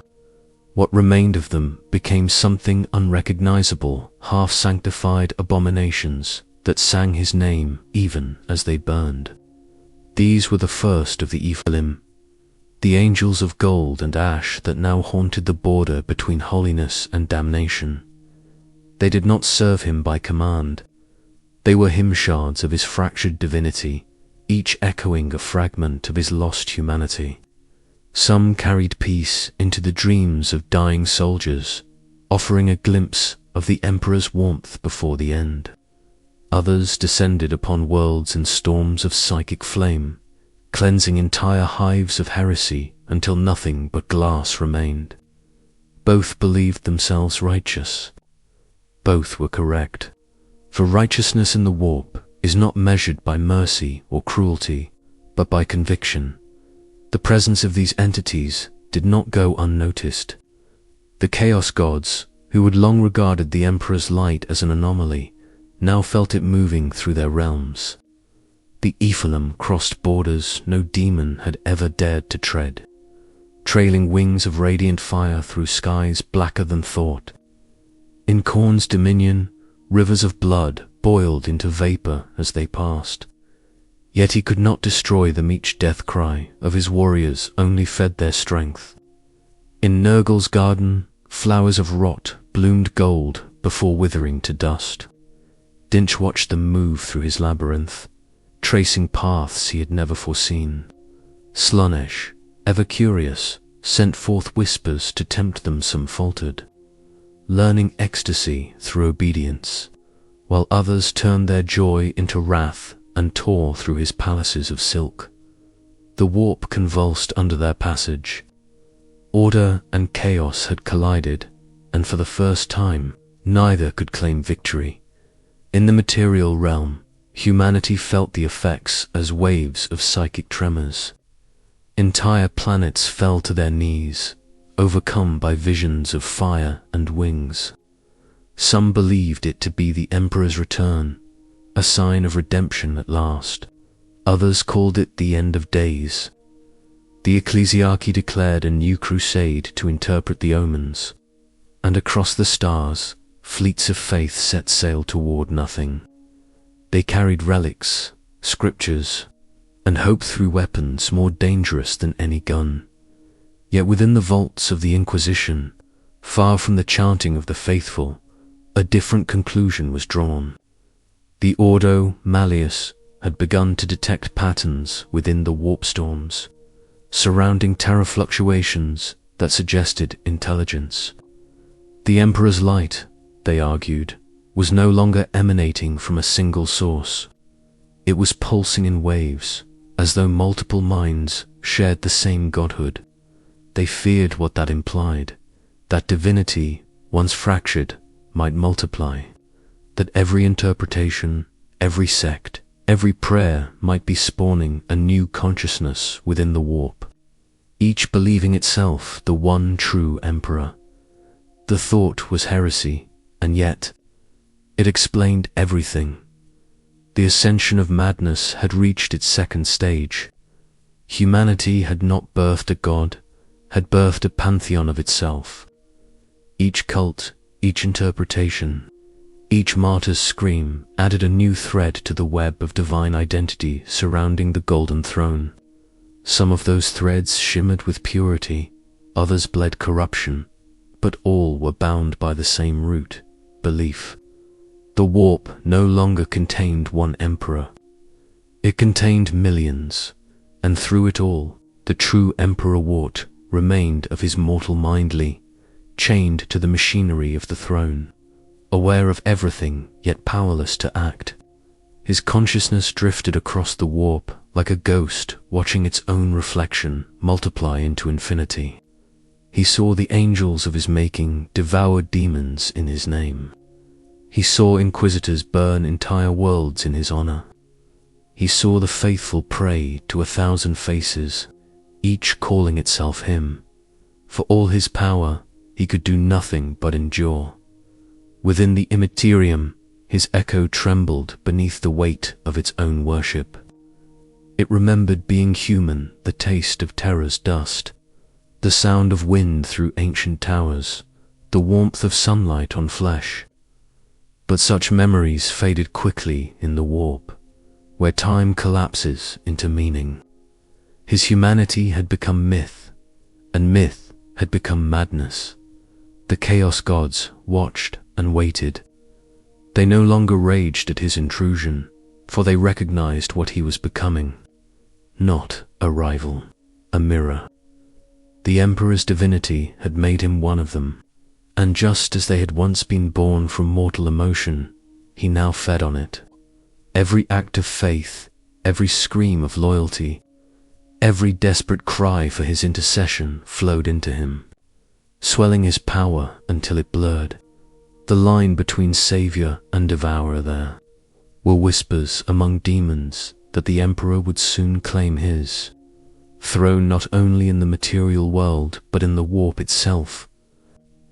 His realm of gold and flame would eclipse even the palaces of chaos. Others argued that he was already dying, that his light flickered because his believers contradicted one another, each faith cancelling the next. In truth, both were correct. He was dying and ascending, falling and rising, devouring and being devoured all at once. Such is the fate of gods. Born from mortals, the ascension of madness was nearly complete. The warp now shone with a second sun, blinding and holy, beneath which even demons cast shadows that looked like angels. Humanity's prayers had forged a cage of gold around reality, and within that cage, the Emperor's light flickered like the last breath of sanity in a universe that had forgotten how to dream. And somewhere, deep within that golden blaze, a whisper that was not his own began to speak. It spoke in the voice of mankind. It said, "You made us in your image, and we have remade you in ours, remade you in ours." In the far reaches of the warp, where even the gods hesitate to look, the light of the Emperor flickered like a distant star caught in the jaws of eternity. The ascension of madness had not ended, it had only changed shape. What began as faith had become infection, and the warp, ever fertile, had accepted the contagion with joy. His name echoed through dimensions, repeated by a trillion mouths, each believing, each contradicting, each sustaining the cycle. The Emperor was no longer one being, but a chorus of divinities, radiant, wrathful, merciful, indifferent, all bound together by the unrelenting weight of belief. Yet the image, vast and unsatisfied, does not allow endings. Even gods are seeds in its soil. Each thought, each prayer, each betrayal is a womb from which new consciousness may crawl. The Emperor's light, pure and fractured, had begun to fertilize the warp itself. Where his radiance burned brightest, new stars of faith began to form, smaller, dimmer, but pulsing with their own distinct rhythms. They were not demons, nor echoes, but something stranger, dreams given independence. The universe was giving birth again. To the mortal eye, this truth was invisible, but its consequences were everywhere. Astropaths complained that the Astronomicon no longer shone with one voice, but with many, its guidance shifting in tone like a choir unable to find harmony. Some ships never reached their destinations, swallowed by phantom beacons that led them astray.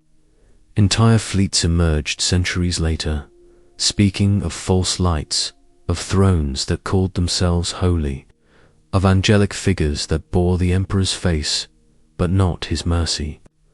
To the Inquisition, these reports were blasphemy. To the warp, they were Genesis.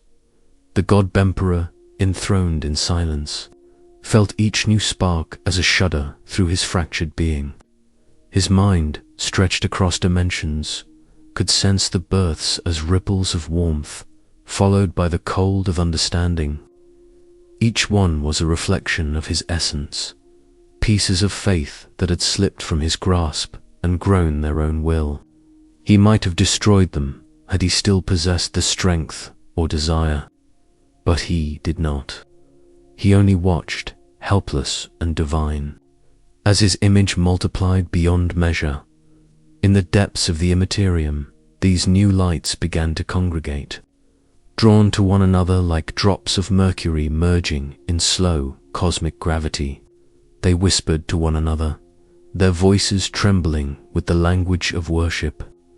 Some called themselves saints, others angels, and a few, those brightest among them, began to call themselves gods. They did not yet know what they were, only that they existed because humanity needed them to. Faith had become self-sustaining, feeding on its own reflection. And so the cycle began again. The endless birth. Even the chaos gods, ancient and all-consuming, felt the tremors of this renewal. Khorne's rage turned contemplative, sensing a new kind of violence, the quiet brutality of faith that destroys not through blade, but through certainty. Dezench adjusted his schemes, weaving these newborn lights into his endless web, hoping to turn their purpose into new threads of fate. Nurgle murmured fondly, for creation, even when born of madness, was still life, and Slaanesh, delighted beyond words, watched beauty replicate itself through suffering, through desire, through contradiction. But not all were content. In the deepest shadows of the warp, where even belief struggles to survive, something else began to stir, something that did not belong to light or darkness. It was shaped from despair, from the exhaustion of endless cycles, from the knowledge that creation itself was a trap. It had no name, for names grant meaning, and it rejected meaning. It was the stillness at the end of every song, the silence after every scream. The oldest warp seers would one day call it the sleeper, a god born not of passion, but of the absence of it. Its birth went unnoticed at first, a ripple beneath the storm. But with each new death in the material universe, with each prayer unanswered, it grew. It fed not on belief, but on disillusionment. The faith that had once given rise to gods now began to erode them. The sleeper did not seek followers. It sought the end of seeking itself. And in that quiet hunger lay a paradox even chaos could not comprehend. A god that thrived on the refusal to believe. On the worlds of men, this shift manifested as apathy. Entire populations lost the will to live. Shrines fell silent. Temples filled with dust. The songs of devotion that once thundered through the cosmos grew thin, uncertain, hollow. The ecclesiarchy responded with violence, burning heretics by the millions. But for every martyr they made, 10 more hearts turned cold. The warp responded in kind. The great storms dimmed. The colors faded, and a still, grey expanse began to spread across the psychic sea. The Emperor felt it, not as threat, but as inevitability. He knew that all faith, no matter how fervent, must one day collapse under its own weight. His own godhood was the proof of that truth. Perhaps this new birth, this god of silence, was not an ending, but a mercy. Perhaps it was the universe's way of resting at last. But the chaos gods would never allow rest. They raged against the dimming of the warp, their fury reigniting the storms, tearing the stillness apart. And so, the cycle began again. Destruction birthing creation, creation birthing despair, despair birthing new gods. Each turn of the wheel echoing the same truth, that the universe cannot stop dreaming, and that every dream, no matter how bright, must eventually burn. The warp thrummed with the rhythm of birth and death, its heart beating louder than any star. Within it, the Emperor's light flickered, bright and dying, eternal and fleeting, God and man, savior and prisoner. Around him, the newborn deities stirred, the chaos gods roared, and the sleeper waited in silence. The song of creation began anew, louder and softer, radiant and void. And somewhere, through all that noise, a single truth whispered through eternity. Nothing ends. Everything becomes. Everything becomes. The galaxy shuddered beneath the weight of its own mythology. Across 10,000 years of faith and decay, mankind's story had become a circle, a serpent devouring itself, golden and bleeding. The Emperor's radiance, though unending, now pulsed like a heartbeat caught between exhaustion and rebirth. In the warp, where time folds like paper, that heartbeat echoed as both a beginning and an ending. The endless birth had no dawn, no dusk, only recurrence. The newborn gods, those fragments of belief that had escaped the Emperor's light, continued to multiply. Some rose swiftly, burning with the zeal of youth before collapsing into the void. Others endured, feeding upon the prayers of worlds too far from Terra to feel the Astronomican's guidance. They called themselves many names: the Saint Eternal, the Crimson Redeemer, the Silent Mother, the Thrice-Bound King, but all were made of the same essence, the yearning of mortals to be seen. These deities, fragile and magnificent, danced like fireflies against the vast inferno of chaos. They illuminated nothing, but they gave the darkness texture.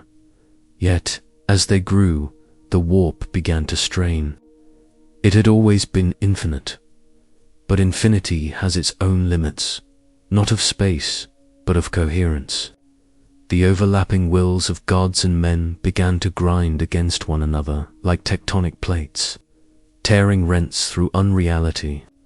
Warp storms flared in impossible shapes, spirals of gold within seas of despair, auroras of prayer that bled into the void.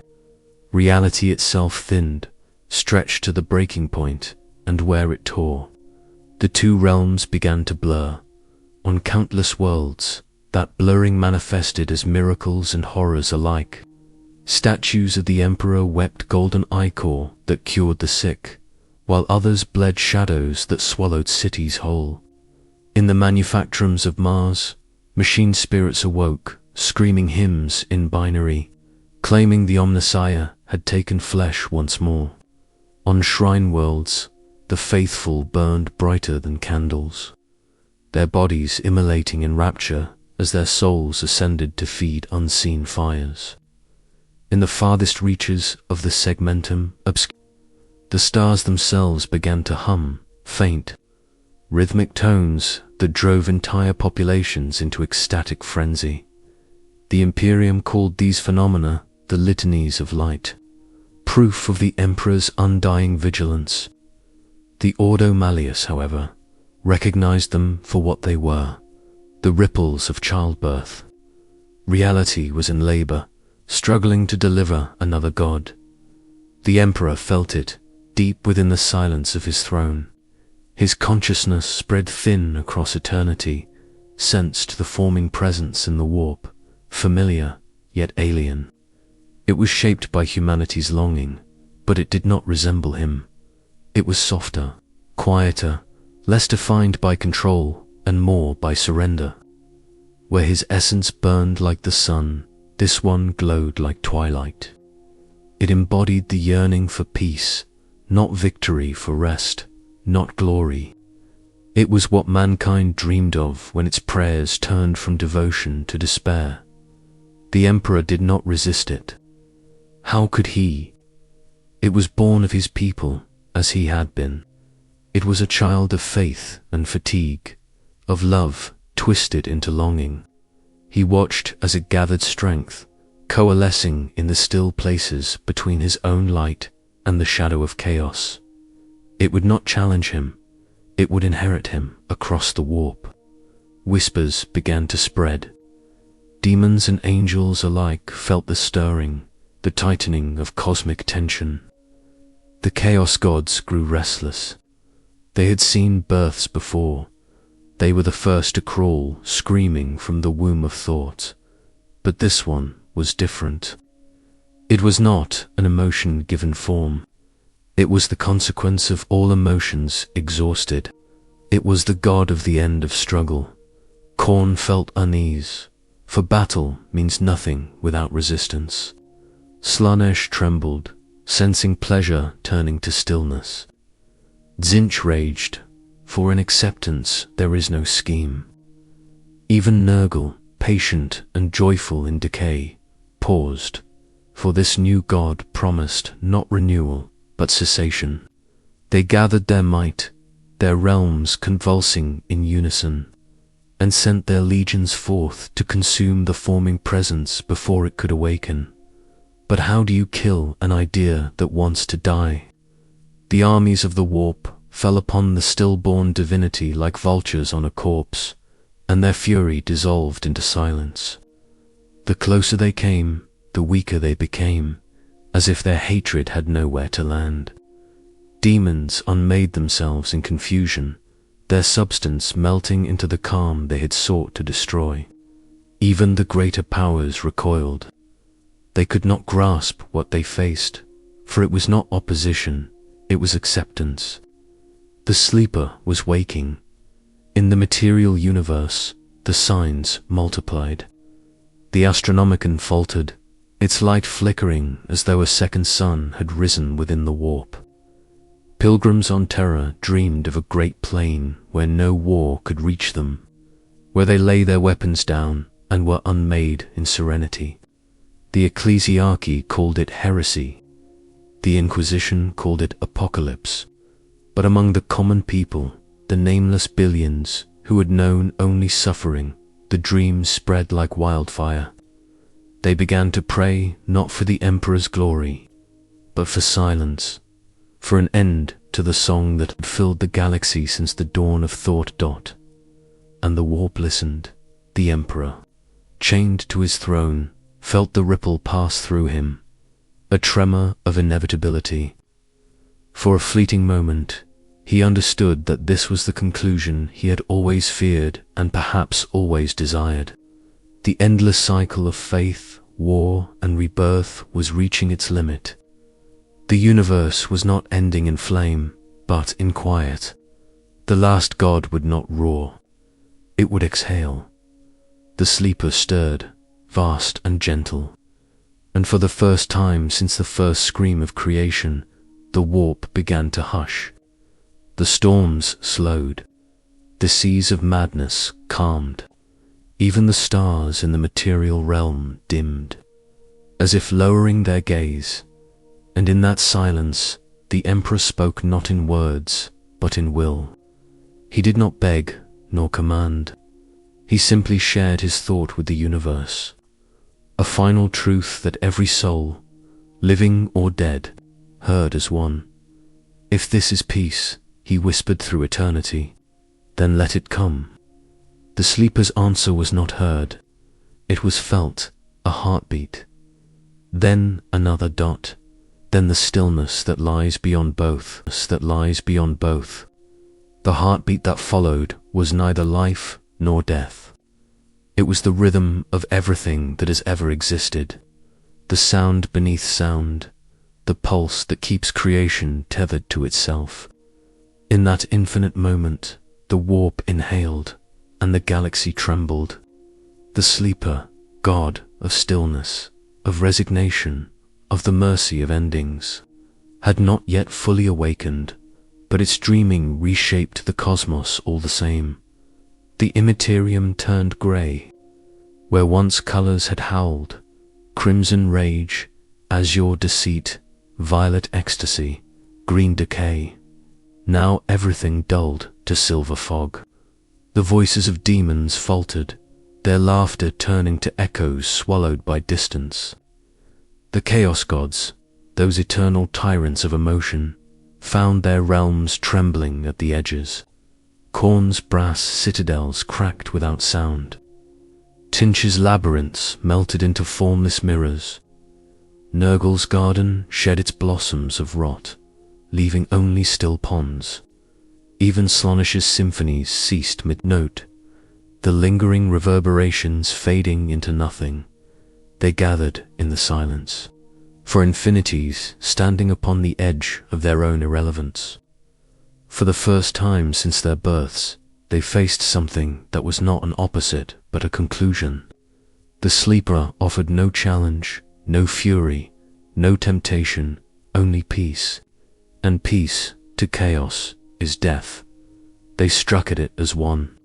Their combined will tore through the warp-like suns colliding, their rage forming waves of annihilation that could have erased galaxies had they existed in the material realm. Yet, when the tempest reached the sleeper, it simply dispersed, as wind vanishes into fog, as flame vanishes into water. Their fury could not find purchase. In their desperation, they turned their power upon one another, and for a heartbeat, the Imperium resembled its first scream again, all motion, all confusion, all purpose lost. And still, the sleeper grew, for it did not feed as they did. It drew strength, not from passion, but from surrender, from the countless mortals across the galaxy who, weary of unending war, whispered that they no longer wished to fight, to live, to dream. Each sigh, each final prayer of exhaustion fed the sleeper's calm. Every mind that turned away from both devotion and despair gave it form. Even the prayers of those who begged for the Emperor's mercy found their echoes drifting toward it. For mercy and oblivion are twin reflections of the same desire. On Terra, the silence began. The first to notice were the Psychers, tending the They felt the light waver, not in brightness but in meaning. It flickered between thoughts, its message changing from command to compassion to nothing at all. Some fell to their knees, overcome by serenity so absolute that their hearts stopped mid-beat. Others tore out their eyes, claiming they had seen the Emperor turn away, walking into a horizon of grey. The Custodes sealed the vaults in which they served, but even their golden armor could not shield them from the chill that followed. The Adeptus Mechanicus recorded impossible readings. The throne's energy output had not diminished, yet every instrument reported decline. The machine was functioning. The god within it was fading. Inquisitors ordered the suppression of all data, but rumors moved faster than any decree. Across the Imperium, whispers spread of the Emperor's death, not by violence, but by peace. And then something extraordinary happened. In the farthest colonies, beyond the reach of the Astronomican's dimming light, worlds that should have fallen into chaos did not. There were no riots, no demon incursions, no psychic storms. There was only quiet. The people worked. They prayed less. They dreamed of nothing. On one such world, a single child was born without a soul. The Medicaid declared it stillborn, but when they touched it, their minds filled with the sound of silence, a silence that spoke. They burned the child, yet the ashes sang without melody until they blew away on windless air. The sleeper was spreading, its stillness manifesting in the physical realm, soft as dust settling over the galaxy's wounds. For every world that burned in the name of faith, another went silent in the name of rest. The balance between belief and surrender was shifting. The Emperor, bound to his throne, felt the weight of that stillness pressing against him like the tide against stone. For a moment, he believed he could let go, that he could finally close his eyes and release the universe to whatever awaited it beyond thought. But then he remembered. He remembered the faces of his sons, the wars he had waged, the sacrifices demanded by hope. He remembered humanity, frail, blind, defiant humanity, and he could not let them drift into peace. For peace without choice is simply another kind of death, And so he resisted. His will flared, not with rage or fear, but with purpose. A single spark of defiance cut through the stillness, and the warp recoiled. The light of the Astronomicon surged once more, brighter and harsher than before, burning holes in the veil of serenity. The sleeper paused.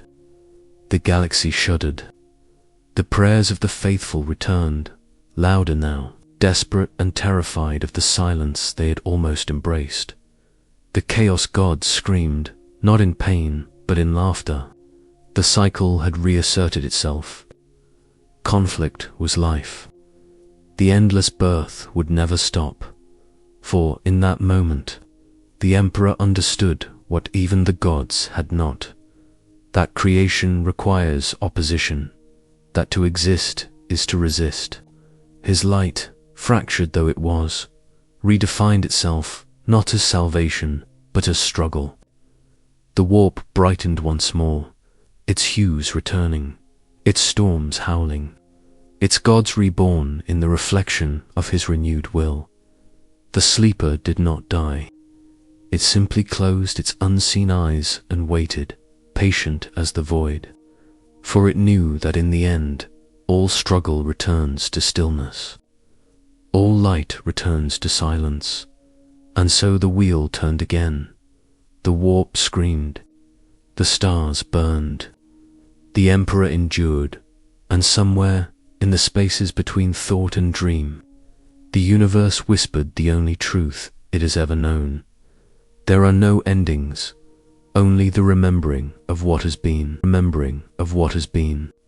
And so it was that the galaxy learned again to breathe. The silence that had almost claimed it broke into the long exhale of creation's fatigue. The warp sang its familiar, song discordant, radiant, cruel. The colors returned, bleeding into one another until the sea of unreality boiled once more. The sleeper retreated into the folds of eternity, and the Emperor's light resumed its relentless burning. The universe had not ended. It had remembered how to struggle, but something fundamental had changed. The warp, once a storm of madness, now carried within it an undertone of quieter rhythm, learned from the stillness it had nearly become. The gods spoke of it in whispers. Even Khorne's fury sometimes faltered, replaced by a momentary pause before the slaughter. Tzeentch's laughter occasionally broke into silence, as if he had glimpsed a truth that could not be shaped. Slaaneish's eternal ecstasy now trembled with melancholy, and in Nurgle's garden, blossoms of decay fell in slow, soundless spirals. The echo of the sleeper lingered everywhere in the mortal realm. The Imperium continued its unending labor. Wars raged, as they always would. Faith and heresy walked hand in hand, indistinguishable beneath the banners of gold and blood. The ecclesiarchy preached louder than ever, its cathedrals swelling with those who prayed out of habit rather than hope. To the Inquisition, the flicker of the Astronomicon was proof that vigilance must never sleep. To the Adeptus Mechanicus, the throne's ceaseless hum was evidence of divinity-made machine. To the common citizen, it was simply the sound of the universe existing as it always had half dream, half nightmare, yet in rare moments, in the silent hours between planetary bombardments and fervent prayer, people felt something else, a faint, impossible peace. It came like the memory of a forgotten lullaby, soft and fragile, reminding them of what they once were before gods claimed their souls. Some called it madness, others called it mercy.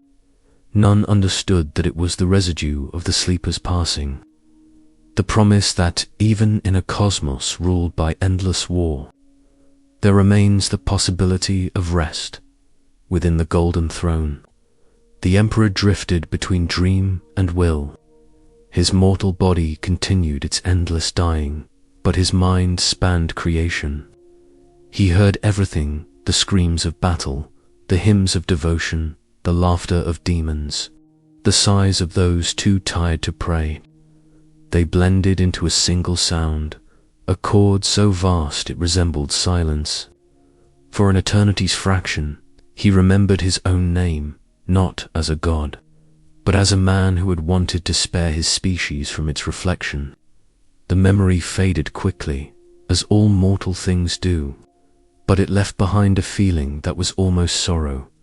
The warp churned in harmony with that sorrow, shaping new storms, birthing new demons, weaving new destinies. The Chaos Gods settled into their ancient thrones, content that the wheel would continue turning. They had glimpsed the abyss beyond passion, and none wished to fall into it again. They would keep the Emperor alive as much as he kept them, for without conflict, even the divine perish, and so the balance held fragile, perfect, monstrous.